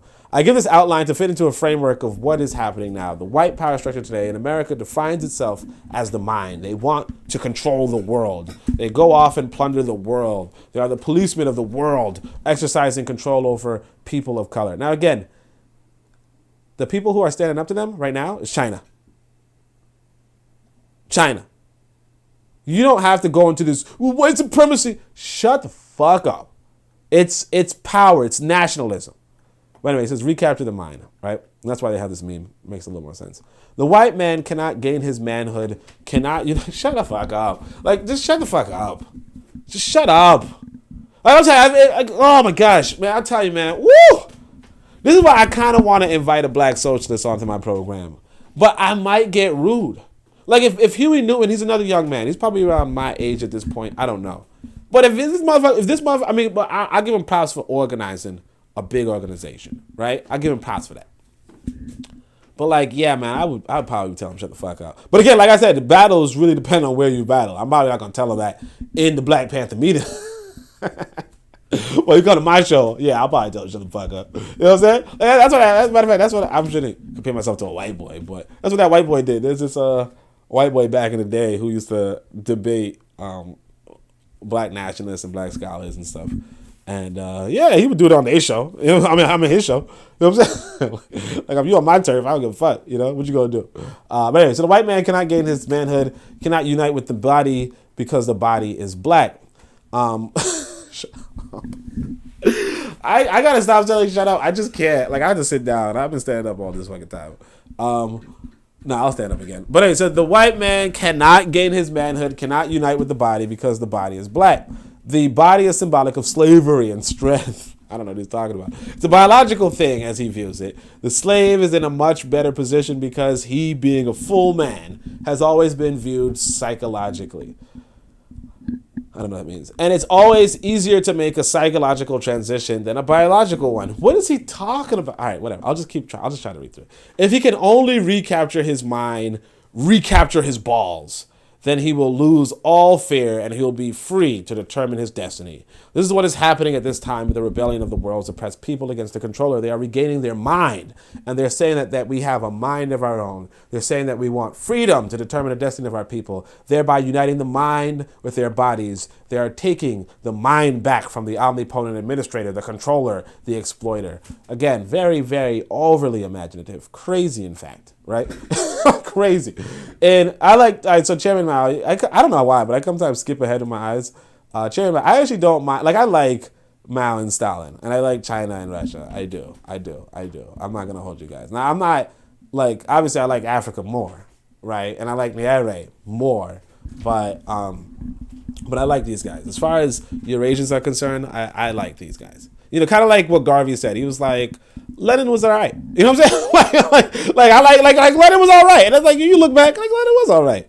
All right, so in America, black people are also chanting that we have a mind of our own. We must have freedom to determine our destiny. It's almost a spiritual thing. This unites this harmony, this unity, this harmony, this unity of the mind and the body. This is a man within himself. Certain slogans of Chairman Mao, I think, demonstrate this theory of uniting the mind with the body within the man. An example is his call to the intellectual to go to the countryside. The peasants in the countryside are all bodies. They're the workers. And he sent the intellectuals there because the dictatorship of the proletariat has no room for the impotent administrator. There's no room for the exploiter. So therefore, he must go to the countryside to regain his body. He must work. He has really done a favor because the people force him to unite his mind with body by putting them both to work. At the same time, the intellectual teaches the people political ideology. He educates them, thus uniting the mind and the body in the present. Their minds, bodies are united and they control their country. And this is a very good example of this unity and is my idea of a perfect man. Let me see what the comments are. So let's see. We got one. Forecast says, they say Jamaica and Haiti were worse, but I don't like to compare. It's all sick. Yeah. I mean, like, I think mortality, Jamaica was really bad. 3 years is awful. Like, it's awful. 3 years is like as long as COVID was, right? So imagine, because COVID-19 it's called, right? So it started in 2019. It's actually, what year is this? 2023, in fact. So it was the end of 2019, right? So yeah, for as long as COVID was, imagine being forced to work with little food and like whips and shit and all that kind of stuff. Like, yeah. And then you die at the end of that. That sucks. I mean, because even like COVID would, like it did claim some people's lives. I'm told, like for instance, my brother was sick from COVID, for instance. And it's like a lot of people get like, it's real pain, but that pain that you might have had from COVID wasn't that long. It was probably 3 days, 4 days. And yeah, some people did die from that. But like for that to happen for 3 years of somebody exploiting you and working you after you were free in another country, like, and most of us were free before COVID. So yeah, well, not free, but you get what I'm saying. We didn't have COVID. But then for 3 years for you to be suffering and then you die after somebody benefits from your, like, that sucks. But like you said, I wouldn't compare it either. I grew up in America, so I kind of am familiar with America. And most people say America is the worst when they say that from America. So I don't mind if people, because again, like I think the breeding thing, there's that movie, in fact, Goodbye Uncle Tom. So Goodbye Uncle Tom is a movie that I think it's Italians made to like kind of caricature slavery in America, but it's considered one of the more realistic depictions of the plantation system. And at some point they show the breeding farms, and I'm telling you, it's awful. Like, it's just like you bring a young girl from a plantation, like 14, 13, and then you get some big stupid brew who's like well endowed, and you tell him to breed her, and then he's just raping this woman. You understand? And this woman could be anybody. It's not like, sometimes it could be his daughter, it could be his mother, it could be whatever. He's just made to rape a woman, and he's not like a little tiny Tim. He's he's one of them. He's one of them bucks. You know what I'm saying? It's awful. You know what I'm saying? Like, it's awful that white people, like, it's awful in terms of how dehumanizing it is. It's one thing to work somebody to death. That is something, but there's another thing how dehumanized they made the African American, that it's really disturbing. It's really disturbing. I would say you guys should probably go watch that movie. There's some parts you probably wouldn't like. A lot of parts you like, I don't know what part you will like, but some parts where they kind of like show the mistress, colored mistress, if you will, the black woman who like voluntarily wanted to sleep with white boys, that kind of thing. That's kind of like, oh, why are you showing me that? But yeah, I would watch that movie. I would just watch that movie. Anyway, so movement. So you mentioned at another point that the gorilla was the perfect man, and this kind of formulation seemed to fit indirectly with the gorilla as a political man. Would you like to comment on this? Yes, the gorilla is a very unique man. This is in contrast to Marxist, Leninist, Orthodox theory, where the party controls the military. So again, this is what I like about Marxism, Leninism. And like I said, Lenin seems like a decent guy. You know what I'm saying? I think I read one of his articles the other day and I'm like, yeah, like I get it. Like for instance, he says very briefly, he says communism is full electrification of the country. You know, like just giving everybody electricity. You know, like that's the first step for communism. And you're like, you know what? This guy's really about modernizing the state. Like modernizing the entire country, which is a really lofty goal. Not something that white people usually try to do. You know, white people usually try to keep all the development in the city and none of the development in the village, right? And essentially the communists are like, no, let's get development all over the country.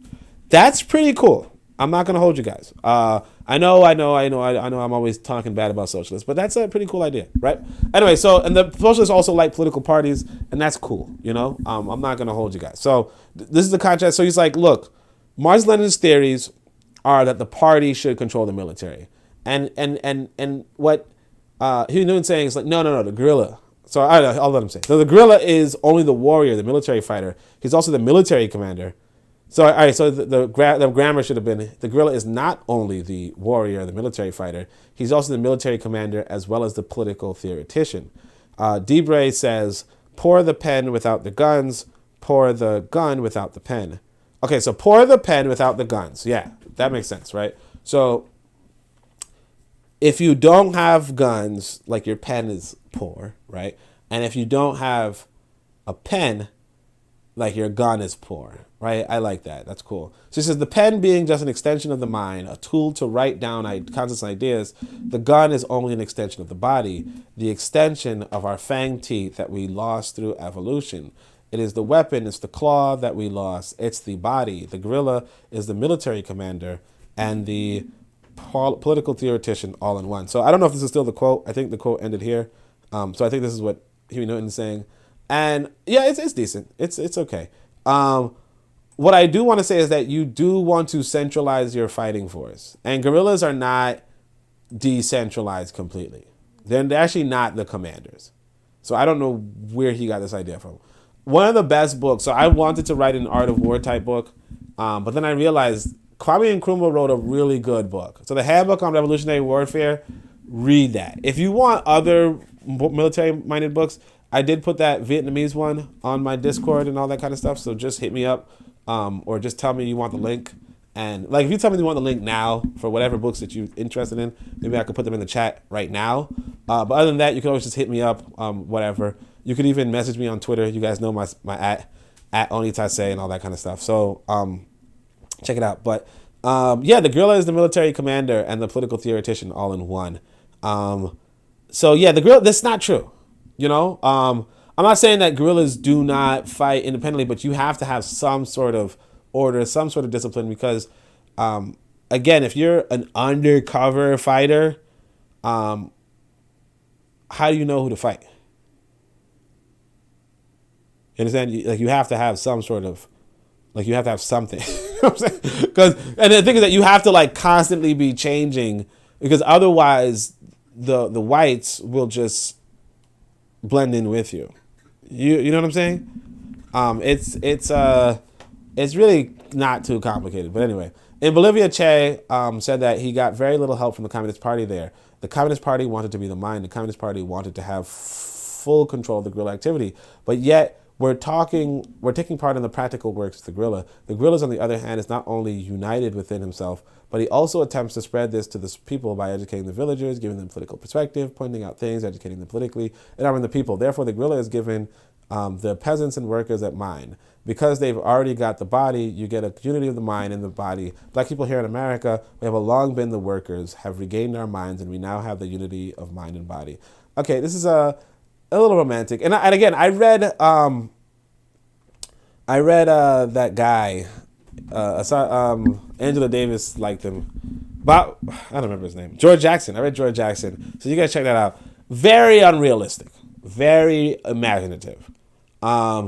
I don't want to dismiss, like the guy says, he quotes Che. Che is, I don't really know too much about Che, but there's no one size fits all for the human experience. So you can be a guerrilla who has no connection to a central command whatsoever. Like that is a possibility. I'm not going to say that there's no human possibility. What I'm going to say is that if you're trying to be efficient in your political movement, like even when you say educating the villagers about what? Educating the villagers about what? Because like even with regard to what Huey Newton is saying, clearly he's talking about what this rapist is saying.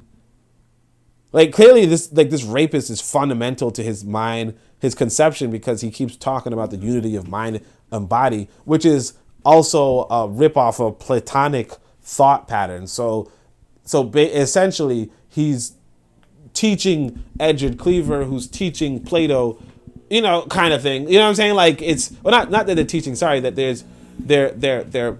mindset is warped off of things. So it's like, what does this education even mean? If you want an efficient system, you want to have an efficient sense of education. Now, granted, if you guys are interested in what I might say about education, I will say there are 13 books that I recommend for everybody. So you guys just check out the Book of Power, and you'll see in that book how I talk about those 13 books. Although I do not mention Nkrumah's thing, because I read it after, and I realized actually that should be the 13th book. So, but that's pretty much it. Let's see what the comments are like. Yeah, Forecast says they even made them do it with their family. They say that's where the term motherfucker came from. Yeah, I mean, like I'm saying, I don't know if that's where the term is, but yeah, I heard that. And it's like, yeah, it's gross. Like, these white people were just awful. In America, they're just awful. Real Black Gentleman says, nah, industrializing vast countryside is what's up. Yeah, exactly. It's pretty dope. It's pretty fundamental. It's a pretty good mindset. I'm not gonna, because like that's something that the Westerners would not do. They're not going to waste resources industrializing the countryside. You know what I'm saying? Or modernizing the countryside. They're pretty much like, a lot of the capitalists are kind of like, hey, look, this is how we're going. And I don't like to use the word capitalist, honestly, but a lot of the way how people structure their corporation kind of mindset is that we're just going to try to maximize profit. You know what I'm saying? And like public infrastructure should be along the lines of profit, so on and so forth. And that's fine. Like, it's fine. But obviously it's limited because most people who are existing outside of that economic sphere are not going to see any sort of real benefits. You know what I mean? Like, if you build a better road between the ports and the factories, the people between the ports and the factories will have good roads, but the people, who have nothing, like who are very distant from either of those two entities, are not going to see anything. And so essentially what Leninists were saying was, actually, we could just have roads everywhere. You know what I'm saying? Now, granted, roads everywhere might be a ecological disaster, but I get the principle. I get the principle. So I'm not really against it. And Real Black Gentleman kind of continues. The only thing to do is string up power lines and dig sewers. Exactly. Like there's no profit in that. Like developing infrastructure outside of economic activity is not really profitable. And so a lot of people are not going to undertake that too extremely, except for the socialists, but what I would say is that you'd have to deliberately do that if you were the state of that kind of mindset. Some people will call that socialist. I don't want to call it socialist, but I would say that, yeah, if we're talking about imagining an African future and what we want from that African future, we should be talking about, full electrification. Like, you should talk about things like that. You don't have to call it socialism, but that's part of the reason why people like the appeal of socialism, because, it is like they are imagining a system where they will benefit even remote people. Unlike, the profit model, which would not really try to benefit remote people, because why would you? Real Black Gentleman put in quotation education. Yeah. It's like, what are you talking about? It's not real education. Forecast says the brother from prison. I like George Jackson, even though I don't agree with some of his views. Yeah, I mean, he's all right, but it's very imaginative, because it's like you're talking really big from prison, and it's worse because we know how it ends. Like, you're like, hey man, we're gonna take over America. You just watch, and it's like, I mean, it probably was some big shit back in the day, but like, we know how that ends. So it's just like, I don't know. Real Black Gentleman says Russia is enormous. Of course they need roads, but so does a greater Black African state. one could envision. Yeah, I mean, no, but like my thing is this: it's like realistically, like for instance, like you like right now, Tanzania is doing a train between Tanzania and Burundi. That's cool, right? But like you could also make a train between Tanzania and Kenya, you know? And it's like, well, why would we do that? It's going to cost a lot of money. We don't really have people going through. It's like, that's because we have the money. You know what I'm saying? Just because we have the money. And that's a, like I said, I think, the reason why I read Adam Smith, I'll give you guys this. The reason why I read Adam Smith is because, one, I wanted to write another book on economics. And I said, I should at least read Adam Smith before that. And two, I wrote a book called Zubiri. And Zubiri has this economy that is cashless, like a cashless economy. Kind of like, and before I even watched the Orville, obviously, because it came out before the Orville. But, and the thing about the cashless economy is, well, is it realistic? You know, is it realistic? Is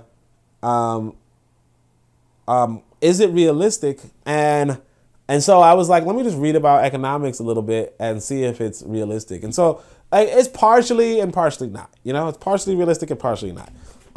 Like the system outlined in Zubiri was that the elders held onto most of the profits and wealth and then distributed goods accordingly, right? Like by request kind of thing, by credit kind of thing, right? Like social credit by like that kind of thing, right? Which is fine to an extent. You know what I mean? It's fine to an extent. Like it depends on what profit you're talking about. And that's where things kind of get interesting. So I could design a realistic economy based off of that. But as Zubiri is written, like some details are left out, you know, some details are left out, or like the critical detail. I mean, I could probably discuss it I could probably discuss it another time, but the critical detail is a little bit left out, but I could put it in. But like that comes from like a better understanding. Forecast says he did supposedly start that riot in prison. Yeah, I know. I mean, I don't know. I don't know about the prison. I don't know. But again, like, it's like, you know, like I'm saying this, like ultimately, if we're talking about being free, it's like, what is that? You know what I mean? Like, and that's the trouble in this world. You know, the trouble in this world is like, there's this video, one of my favorite videos from back in the day, from this movie called Waking Life, right? And they have this scene, and I watched this probably like 20 years ago, right? But they had this scene where these brothers are all walking and talking. They're just like, well, the revolution, blah, blah, blah, blah. You know, if life is meaningless, then meaning has to come from blah, blah, blah, blah. And, you know, the stature of chaos and blah, blah, blah. And they're walking and they're talking, right? And they walk by this old man who's hanging up on a tree. Not hanging up on a tree, like he's climbed up on a foam pole, right? Like he's just holding himself up on a foam pole.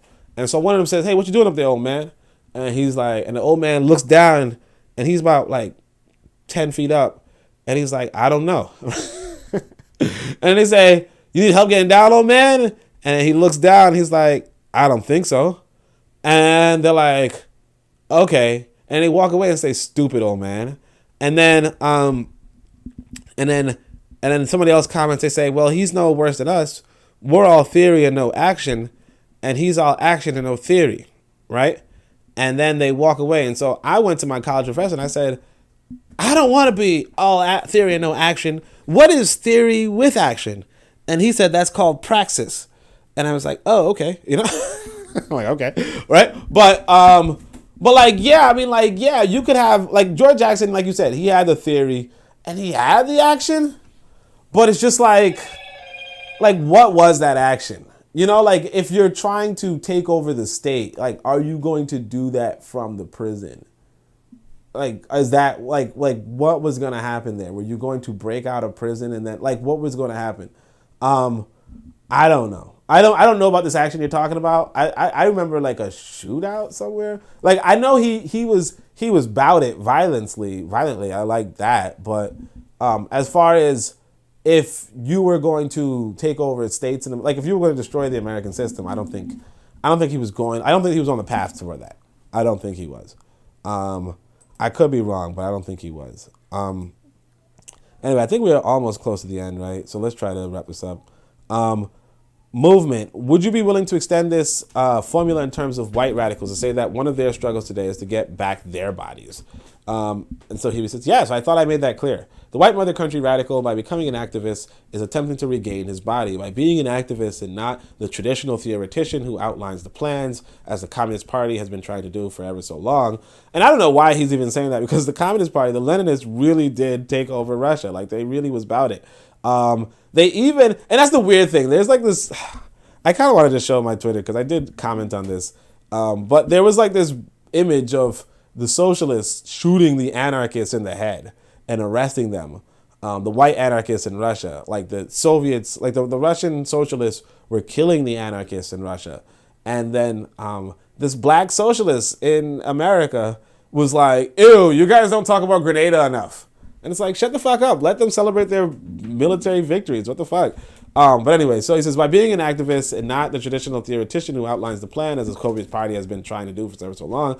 And they're like, and then during this time of the Communist Party, they're like running a whole country in Russia. And he's like, ew, they're just a bunch of theoreticians. Like, no, they're not. Anyway, the white mother country radical is regaining his body. The resistance by white radicals in Berkeley during the past 3 nights is a good indication that the white radicals are on the way home. They have identified the enemies. The white radicals have integrated theory with practice. They realize the American system is the real enemy, but in order to attack the American system, they must attack the ordinary cop. This guy's in prison for attacking a cop.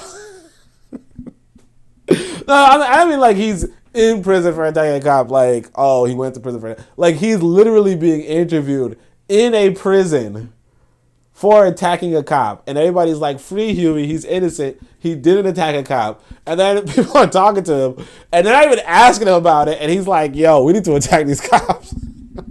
Like, this guy, I gotta give him some props for that. It's wild, but I'll give him props for that. Cause even like I said, my relative, it's like, they're like on the phone, they're like, hush hush on any sort of violent activities I might have done in the past, right? This guy's like, no, we need to fucking attack cops.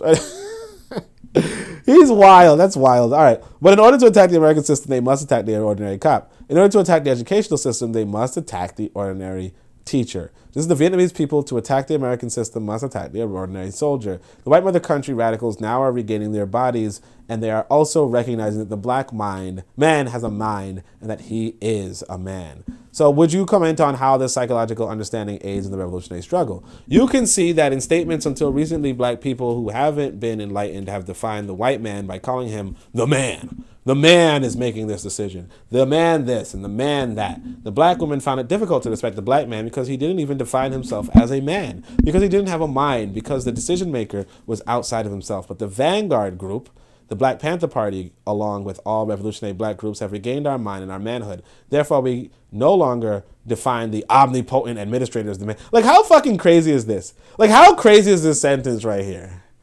We're not going to call you the man. We're going to call you omnipotent. Like, what? We're not going to call you the man. We're going to call you a god. Like, what kind of fucking dumb shit is that? Anyway, or the authority as the man. The matter of fact, the omnipotent administrator, the god, along with his security agents, are less than a man because we define them as pigs.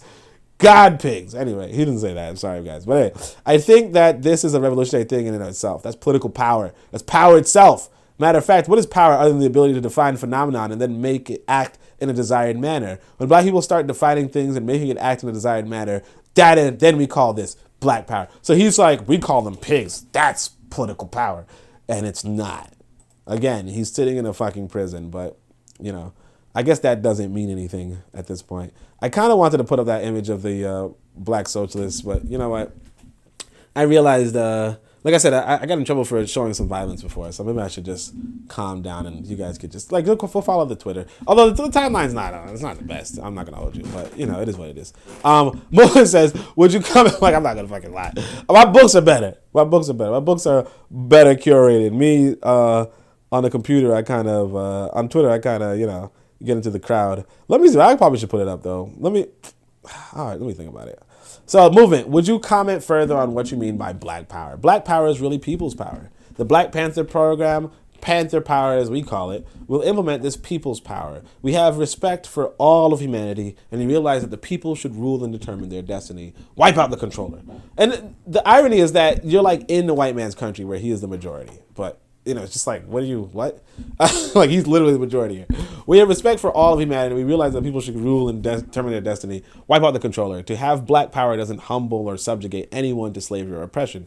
Black power is giving power to people who have not had power to determine their destiny. We advocate and we aid any people who are struggling to determine their destiny. This is regardless of color. The Vietnamese say Vietnam should be able to determine its own destiny. Power of the Vietnamese people. We also chant power to the Vietnamese people. The Latins are talking about Latin America for the Latin Americans, Cuba, Si, and Yanqui, Nan. It's not that they don't want the Yankees to have any power, then just don't want them to have power over them. They can have power over themselves. We in the black colony in America want to be able to have power over our destiny, and that's black power. Now, again, the irony is that you are in a white country and you're saying white people should have white power. And they do. You're just in their country. You get what I'm saying? You're just in their country. And that's the thing that we're like the thing that we don't really connect the dots with, because we kind of figure, hey, there's a lot of us here. Yeah, sure, but you're still in their country, And so it's kind of more clear if you're like the black people in Britain, right? And you're like, hey, they're 3% of the population, and they're like a smaller percent of the population, obviously too. But they could be a substantial community. But at the same time, you're like, yeah, I mean, obviously, Britain's gonna have a queen, or what they call a queen, right? I don't really get that. Because I think even Garvey is like Africa for the Africans. No, he's like Europe for the Europeans, America for the Americans, and Africa for the Africans. And when he says Americans, he's not even talking about the Native Americans. He's talking about the white Americans. So a lot of white radicals are romantic about what Che said. In a revolution, one wins or dies. For most of us, it is really an abstract or theoretical question. It's a real question for you, and we'd like to rap about how you feel about it. He's like, yes, the revolutionaries sees no compromise. We will not compromise because the issue is so basic. I'm going to quote this guy again. Oh my fucking gosh. It's so basic. If we compromise one iota, we will be selling our freedom out. We will be selling the revolution out, and we refuse to remain slaves. As Edward Cleaver says in Soul on Ice, a slave who dies of natural causes will not balance two dead flies on the scales of eternity. So he's saying that if you were to die of natural causes, if you were judged, you would not be judged against flies. Like you are not worth anything. You are not shit if you don't die of unnatural causes, which is okay. How did this guy die? You know what I'm saying? I want to know that. As far as we're concerned with, we would rather be dead than go on with the slavery that we're in. And look how they did Huey Newton though. He was killed by allegedly a drug deal gone wrong or something, but pretty much just left on the street. And this is a legend. I obviously wouldn't have liked him personally, but he's a legend, Once we compromise, we will be compromising not only our freedom, but also our manhood. We realize that we're going up against a highly technical country, and we realize that they are not only paper tigers, as Mao says, but real tigers too, because they have the ability to slaughter many people. But in the long run, they will prove themselves paper tigers because they're not in line with humanity. They are divorced from the people. See, this is the imagination thing. It's like, you're not in line with humanity. What does that even mean? Anyway, we know that the enemy is very powerful and that our manhood is at stake, but we feel it necessary to be victorious. In regaining ourselves, regaining our manhood, this is the basic point. So either we will do this or we won't have any freedom. Either we will win or we will, die trying to win, right? How much more is this? Shit, this was long. I think I'm close to the end, but it's so fucking long. All right, so mood of black, because it's hard. I'm standing up the entire time. I'm starting to lean on stuff. Movement. How would you characterize the mood of black people in America today? Are they disenchanted, wanting a larger slice of the pie, or alienated, not wanting to integrate into a burning house, not wanting to integrate into Babylon? What do you think it will take for them to become alienated and revolutionary? And what's actually interesting is this. So if you look at these language, right? Larger slice of the pie. I think that's something that Wazungu says. Alienated is something that Marx says. Okay? Integrate into a burning house, that's Dr. King, I would guess.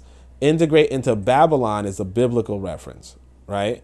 And of course, this is like, we know what that is. That's what we have today. So what do you think it will take for them to become alienated and revolutionary? So alienated is Marxist lingo. So he's like, how do you get them Marxist kind of? So I was going to say disillusioned, but I don't think we were under the illusion that we had freedom in this country. The society is definitely a decadent one, and we realize it. Black people are realizing it more and more. We cannot gain our freedom. And like the irony of him saying a decadent, and this is a trans woman who wrote this, which is basically a guy who purposely sterilizes himself and removes his own penis and then puts hormone treatment to grow breasts. A man who does this. And then tries to trick other people into him being a woman while clearly looking like a man. That's what a trans woman is. And they are like, they see Huey Newton say this, and like, yeah, society is definitely getting decadent. It's crazy. All right, so it's definitely a decadent one, and we realize it. Black people are realizing it more and more. We cannot gain our freedom under the present system that is carrying out its plans of institutionalized racism. Your question is, what will we have to do? What will have to be done to stimulate them to revolution? I think it's already being done. It's a matter of time now for us to educate them to a program and show them the way to revolution, the liberation. The Black Panther Party is the beacon light to show black people the way to liberation. So again, I was going to say that this party is really focused on America. Like everything is really focused on America. But you notice the insurrection, like it's not a back to Africa thing. That's what I'm saying. You notice the insurrections that have been going on throughout the country in Watts and Newark and Detroit. They were all responses to the people demanding that they have freedom to determine their destiny, rejecting exploitation. Now, the Black Panther Party does not think that the traditional riots or insurrections that have taken place are the answer. It is true that they have been against the establishment. They have been against authority and oppression within their community, but they have been unorganized. However, black people learn from each of these insurrections. They learned from Watts. I'm sure the people in Detroit were educated by what happened in Watts. Perhaps they will be a wrong education. It sort of missed the mark. It wasn't quite the correct activity, but the people were educated through the activity. People of Detroit followed the example of the people in Watts, they added a little scrutiny to it. The people in Detroit learned that the way to put a hurt on the administration is to make Molotov cocktails and to go into the street in mass numbers. This was a matter of learning. The slogan went up, burn, baby, burn. People were educated through the activity, and it spread throughout the country. The people were educated on how to resist, but perhaps incorrectly. Education through activity. Educate through activity. What we have to do as a vanguard of the revolution is to correct this through activity. The large majority of black people are either illiterate or semi-illiterate. They don't read. They need activity to follow. This is true of any colonized people. So again, this is actually something you probably should pay attention to right here. It's like a lot of people are illiterate or semi-illiterate, and they just need activity, you know? And that's like really, that's a good one, you know? And you're always going to find some, like a broken clock is going to be right twice a day. You know, I'll just say it like that. This is true of any colonized people. And I shouldn't say that about Huey Newton, but you guys get what I'm saying. I'm trying to rush it, really. It's kind of like I'm getting tired. My legs are tired. The same thing happened in Cuba when it was necessary for 12 men with the leadership of Che and Fidel to take the hills and then attack the corrupt administration, to attack the army who were the protectors of the exploiters in Cuba. They could have leaflet the community and they could have written books, but the people would not respond. They had to act, and the people could see and hear about it and therefore become educated on how to respond to oppression. In this country, black revolutionaries have to set an example. We can't do the same thing that were done in Cuba because Cuba is Cuba and the U.S. is the U.S. Cuba has many terrains to protect the guerrilla. This country is mainly urban. We have to work out new solutions to offset the power of the country's technology and communication, its ability to communicate very rapidly by telephone and teletype and so forth. We do have solutions to these problems. They will be put into effect. I wouldn't want to go into the ways and means of this, but we will educate through action. We have to engage in action to make the people want to read our literature because they are not attracted to all the writings in this country. There's too much writing. Many books makes one weary. Oh, I like that quote too. Many books makes one weary. I was one time writing a choose your own story, and you're supposed to like choose to read books. And obviously in the story, you could choose to just read the books I recommend, or you could just keep reading. Then it's like you just keep reading. You get into an endless cycle of reading, which is not good. But what he's saying is pretty good right here. What I do want to highlight is when he says urban warfare. So like urban guerrillas is not a thing. Okay, urban guerrilla. I don't know if I should say that, but because like he said, like Afghanistan is a good example or something like that. But urban guerrillas, realistically, or let's say during his time period, wasn't necessarily a thing. Kind of communication, I could say. No, sorry. When I say urban guerrilla is not a thing, I'll try to correct it. So the guerrillas technically do not set up in the urban section. They set up in the rural section, and then they attack the urban section. It's a little complicated. I'll say that you want to go to the George Jackson book that I discussed and read George Jackson as he describes it. And essentially how George Jackson is going to describe it is that he's going to tell you, oh yeah, all of the guerrillas, like all the guerrilla victories were from the rural area attacking the urban area, and essentially he's saying we're going to flip it and do the urban area attacking the agricultural area, which is like insane. You know what I mean? Which is insane, but from a guerrilla perspective.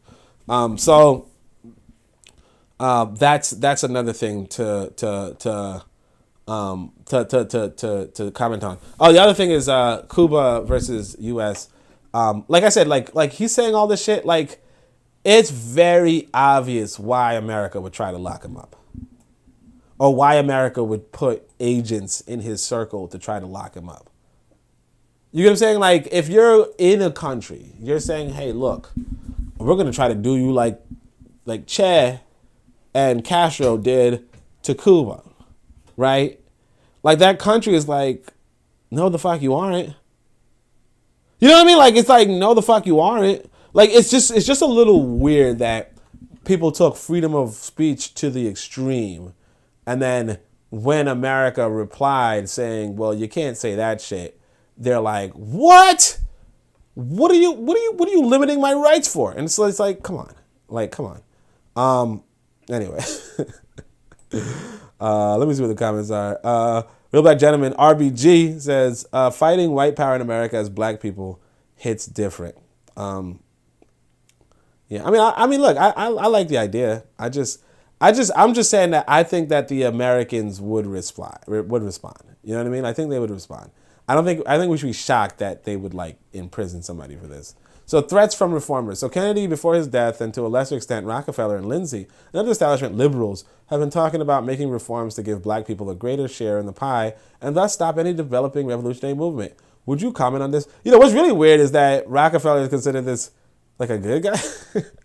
Not a good guy, but a liberal, you know? I didn't know that about Rockefeller. I like really don't know much about Rockefeller, but it's just weird. Like, all I know is the guy's like a billionaire. I didn't know he was a liberal. You know what I'm saying? But anyway, so I would say this. If like Kennedy or Lindsay or anyone else can give decent housing to all of our people, if they can give full employment to our people with a high standard, if they can give full control to black people to determine the destiny of their community, if they can give fair trials in the court system by turning over the structure of the community, if they can end their exploitation of people throughout the world, if they can do all these things, they would have solved the problems. But I don't believe that under this present system, under capitalism, they will be able to solve these problems. You know, which is weird, right? But again, this is like kind of like what the liberals promise black folk, and black people are just kind of like, where is it? You know, how can we hold you accountable to helping us out, to saving us? You know, but again, it's like you're in their country. Like, come on, people must control it. I don't think black people should be fooled by their come-ons because everyone who gets in office promises the same thing. Promise full employment and decent housing, the Great Society, the New Frontier, all these names, but no real benefit. No effects are felt in the black community, and black people are tired of being deceived and duped. The people must have full control of the means of production. Small black businesses cannot compete with General Motors. That's out of the question. General Motors robbed us and worked us for nothing for a couple hundred years and took our money and set up factories and became fat and rich and then talks about giving us some of the crumbs. We want full control. We're not interested in anyone promising that they private owners are going to go all of a sudden become human beings and give these things to our community. Hasn't ever happened, and based on the empirical evidence, we don't expect them to become Buddhists overnight. Yeah, sure. After that Dalai Lama, like, I don't know. I think it's a good thing they didn't become Buddhists after that. Actually, honestly, I don't know what religion Dalai Lama is. I don't know what the fuck he is.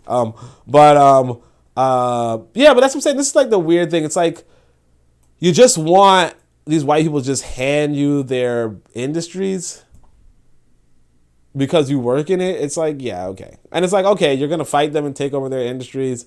Yeah, they're going to fucking, like, they're obviously going to resist it. It's like, I don't get it. But anyway, we raise this question not because we feel that these reforms are possible, but rather to get your idea on what effects such attempted reforms might have on the development of revolutionary struggle. I think that reforms pose no real threat. The revolution has always been in the hands of the young. The young always inherit the revolution. The young population is growing at a very rapid rate, and they are very displeased with authorities. They want control. I doubt that under the present system, any kind of program can be launched that will be able to buy off all these young people. They have not been able to do it with the poverty program, the Great Society, etc. This country has never been able to employ all of its people simply because it's too interested in private property and the profit motive. A bigger poverty program is just what it says it is, a program to keep people in poverty. So I don't think that there's any real threat from the reform. So again, this is just kind of realism, but also the thing about unemployment. So I like this inside of Amos Wilson's book. And again, I'm not really a big fan of Amos Wilson's, but one of the passages in his book, I think I read it on the podcast, in fact, was about unemployment and why black unemployment was so high. And so he's kind of using a socialistic argument, sort of. But basically he's saying that unemployment is a device that people with businesses use, right, in order to keep people employed, right? In order to have workers, you have to, there has to be a punishment for not working. You get what I'm saying? Like, there has to be a punishment for not working. If, for instance, let's say if everybody was employed, right? Then it's like if everybody had a job waiting for them, you don't even have to do a good job at your job because you can just get a job elsewhere, right? So like if your boss says, hey, all right, now it's time for you to stay late on, I know you only come in Monday to Friday, but now you got to come in on Saturday, right? You could say, well, fuck you, I'm only coming in on Monday to Friday, right? And I'll quit my job and get another job that doesn't require me to come in on Saturday. Okay. And then you do that. So that's good. Like everything kind of works out. But then if that employer really needed somebody to work on Saturday, like they're out of fucking luck. Now, what happens is if you can't easily find another job, then employer says, come in on Saturday, you say, okay, sure. Okay, sure, I'll come on Saturday. That's like one of the devices. And so white people have to be so the argument that Amos Wilson was making, or Amos Wilson was copying from somebody who was making the argument, was along the lines of, yeah, white people have to be at 7% and black people have to be at 14%. They just have to be in order for the system to work out itself. Now, the idea that white people should be able to just give you universal employment, universal housing, universal this, universal that, based off of the labor that you may contribute to society, it's just not realistic. It's just kind of like some people call it militant integrationism. It's just not realistic. And I say that from the perspective of somebody who went to Africa, where a lot of people do not have housing or occupations, right? Like having jobs and housing is really difficult on a state level. Now, granted, you might say, well, America produces an abundance of wealth and therefore it can, so on and so forth. And that's the only argument you can make. But realistically, it's not an easy endeavor. It's not something that you can just snap your fingers and it happens, And so a part of why America has that big thing is because they're stealing from other countries, right? Or they're exploiting other people around the world. And so in order for them to keep that system going, there has to be other systematic, it's like for every joy, there's a cost to pay. You know what I mean? And so, you need unemployed people because you also need people to go into the military. You know what I mean? You need people who are going through misfortune because you need people to go to the military, and that military is what enables the people to have wealth back in America. You know what I mean? The dollar, the power of the dollar in Tanzania is not only why I can go to Tanzania and enjoy it without begging people, because I'm not going to be able to get work there, right? But it's also why, it's just a large extent why the economy is bad there and good here. And if you were to like equalize that, liberalize that, whatever, right? You would quickly find that like shit would be bad. And like, so this whole well, they're not giving us it's kind of just like asking to be in the top, which is weird. It's weird. Like it's not serious. It's not critical. It's just weird. So anyway, this podcast is going forever. Well, how fucking long is this? Shit. And I'm standing this entire time. I'm getting out of shape because I'm just like, my legs are tired. So hey, would you like to say something about the Panthers organizing, especially in terms of youth? The Panthers represent a cross-section of the black community. We have older people as well as younger people. The younger people, of course, are the ones who are seen on the streets. They are the activists. They are the real vanguard of the change because they haven't been indoctrinated and they haven't submitted. They haven't been beaten into line as some of the older people have. And many of the older people realize that we're waging a just fight against the oppressor. They are aiding us and they are taking a part in the program. Now, I do want to add, you guys might not know what vanguard is. So that's a Marxist-Leninist theory. And it's basically the front lines of the struggle. And so, like in the political party. So, jail. He says, tell us something about your relations with the prisoners in the jail. So the black prisoners, as well as many of the white prisoners, identify with the programs of the Panthers. Of course, by the very nature of their being prisoners, they can see the oppression and they've suffered at the hands of the Gestapo. They have reacted to it. The black prisoners have all joined the Panthers, about 95% of them. Now, the jail is all Panther, and the police are very worried about this. The white prisoners can identify with us because they realize that they are not in control. They realize there's something controlling them in the rest of the world with guns. They want some control over their lives also. The Panthers in jail have been educating them, and so we are going along with the revolution inside of the jail. That's actually not bad. That's pretty cool. That's pretty cool. Because that's what I'm a little concerned about. Shit. Y'all don't know what's happening in prison. There's this one Twitter, like I said, Sister Lero liked some tweet, and the guy in the tweet she liked was, I got that guy to suck my dick. I ain't worried about him, right?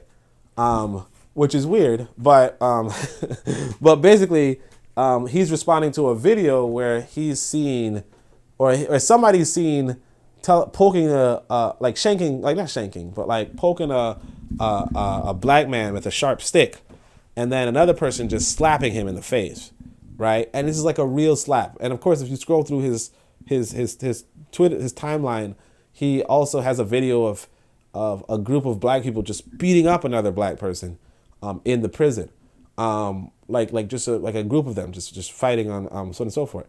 And so the comment where he says, I got that guy to suck my dick, he's being very literal. He did force another man to suck his penis. And he's like, this guy is not going to do shit. I've emasculated him, essentially, right? Some edge and cleaver shit, right? That said, like, that's a reality of prison, and so what can protect you in prison might be if you can get the prisoners to align with you on a political sentiment. But what's interesting about prison, too, is that a lot of times you don't have that choice. A lot of the people who are going to be in prison are going to be those bucks that will, those quote-unquote motherfuckers, who the white boy uses to terrorize particularly political prisoners. And if you guys don't know about Fannie Lou Hamer, Fannie Lou Hamer was trying to get black people to vote in America, and then the white people put her in prison and then put 2 black men into the prison with her and told them to beat her up, and they attacked her, and she's literally in prison or in jail just for trying to get voting rights. And so she's being jailed with men who are going to attack her. And just to give you guys a better impression of prisons too, this is a place where people can just put you in a cell and just stop feeding you, and then you will die. There was this white guy who when they found him 2 weeks later, he was eaten alive by bed bugs. Like eaten alive by bugs, by insects, which is crazy. But that's how like it's a real thing. So it is what it is. And if you guys don't know about Huey Newton, like this guy, as he was longer in jail, he just started losing his fucking mind. Allegedly, they might have tested a bunch of drugs on him. But anyway, so what has been the effect of demonstrations outside of the jail calling for Free Huey? Very positive reactions. One demonstration, I don't remember which one, a couple of trustees, white trustees, held a cardboard sign out of the laundry window reading Free Huey. They say people saw it and responded to it. They were very enthusiastic about the demonstrators because they too suffer from being treated unfairly by the parole authorities and by the police here in the jail. Okay. How much more is this? Okay, I was like, the fuck? It's like these guys, we fucking was just sitting down with them. All right, so open or underground? So the Panthers' organizing efforts have been very open up until this point. Would you like to comment about the question of an underground political organization versus an open organization at this point in the struggle? Yeah, some of the black nationalist groups feel that they have to be underground because they'll be attacked. But we don't feel that you can romanticize being underground. They say we're romantic because we're trying to live revolutionary lives and we're not taking precautions. But we say that the only way we would go underground is if we're driven underground. All real revolutionary movements are driven underground. What the fuck is wrong with this guy? Ah! Sorry. Like, what is wrong with him? It's like, because I read another person who critiqued the Black Panther Party later and said that they should not have had the Black Liberation Army members in the Black Panther Party. Like, they should have had two separate organizations, one of them underground, one of them overground, something like that. This guy is like being told by, basically the black nationalists, yo, go underground, man. They're going to attack you. And he's like, no, they got to drive us underground. Okay, fucking. Remember how he dies. Remember how a lot of these young brothers who were intelligent men otherwise died needlessly. And some of them are in prison needlessly. But it all comes back to that leadership. And this is why we talk about you want good leadership. If it's a dictatorship, like Forecast would say, you want it to be a good dictatorship because this decision right here cost many good people their lives. And it's like they don't get those lives back. If there's a heaven, if there's a hell, they are transporting, they are trying to fly through the galaxy, through the galaxies, through the cosmos, through the universe at, shorter than light speeds, 14 billion light years away. They are suffering. You know what I'm saying? Like they are not suffering. They are in transit, just wasting time in essence because of these bad decisions, essentially. So we're being romantic because we're trying to live revolutionary lives. We're not taking precautions. But we say that the only way we could go underground is if we're driven underground. Right? All real revolutionary movements are driven underground. Take the revolution in Cuba. The agitation that was going on while Fidel was in law school was very much above ground. Even his existence in the hills was, to speak, an above the ground affair. No pun intended. Because he was letting it be known what he was doing, who was doing the damage, and why he was doing the damage. To catch him was a different story. The only way we can educate the people is by setting an example for them. We feel that this is very necessary. And it's like, yeah, there's two parts to it. There's pros and cons. For every joy, there's a price to be paid. Okay, so there's a pre-revolutionary period, and we feel it is very necessary to educate the people while we can. So we're very open about this education. We have been attacked, and we will be attacked even more in the future. But we're not going to go underground until we get ready to go underground because we have a mind of our own. We're not going to let anyone force us to do anything. We're going to go underground after we educate all the black people, and not before that time. Then it won't really be necessary for us to go underground because you can see black anywhere. We will just have the stuff to protect ourselves and the strategy to offset the great power that the strong-armed men of the establishment have and are planning to use against us. Now, again, remember, this movement does not succeed. But anyway, this is the last one. Your comments about the white prisoners seemed encouraging. Do you see the possibility of organizing a white Panther Party in opposition to the establishment, possibly among poor and working whites? Well, as I put it before, black power is people's power, and as far as organizing white people, we give white people the privilege of having a mind, and we want them to get a body. They can organize themselves. We can tell them what they should do, what their responsibility is. They're going to claim to be the white revolutionaries or white mother country radicals, and that is to arm themselves and support the colonies around the world in their just struggle against imperialism. But anything more than that, they will have to do on their own. And of course, the irony, of course, is that America is founded by quote-unquote white revolutionaries. Okay, that's all I can say. But anyway, that's pretty much it. That's pretty much the thing of it. Thanks for everybody for coming through. I'm sticking by. I know it was a lot of people dropped off because it's like, damn, son, you stand in the middle of this time. But it is what it is. I appreciate everybody. You guys come back, play it at a faster speed, listen to it in the background or whatever. Real Black Gentleman says, when it gets hot, the last thing I need is a light on me. Yup. That's it. Real Black Gentleman. That's it. So thanks everybody for coming through. This is the Warship. Can we learn anything from Huey? Like, this was a lot of crazy shit. I'm not gonna hold you guys. A lot of crazy stuff. A lot of Edge Cleaver. Edge Cleaver's a piece of shit. And all that kind of stuff. But there's a little bit of juice in there, like obviously actions are very informative, whether you want to be underground right away. Because again, you didn't have the membership to really have an underground army that could take over a country. You didn't have that kind of membership. And you do want the overground stuff like the NFAC, Not Fucking Around Coalition. Like they were overground. Of course, they were not compromised, but they were taken over really quickly. But again, like, if you want to fight for 12, 20, 30 years, what is that going to take logistically? That's a thing to look into. But other than that, I really got nothing else to say except for, I like this. It was a nice reading. This is why I don't really mess with socialists, but, and the whole mind, body, edgy cleaver shit, I would have thrown that out. I would have rathered Marx at that point. But other than that, that's all I can say. Shemim Hotep, Anku Jah, Seneb Neb, Amen, Ma'at, Dua, Necher.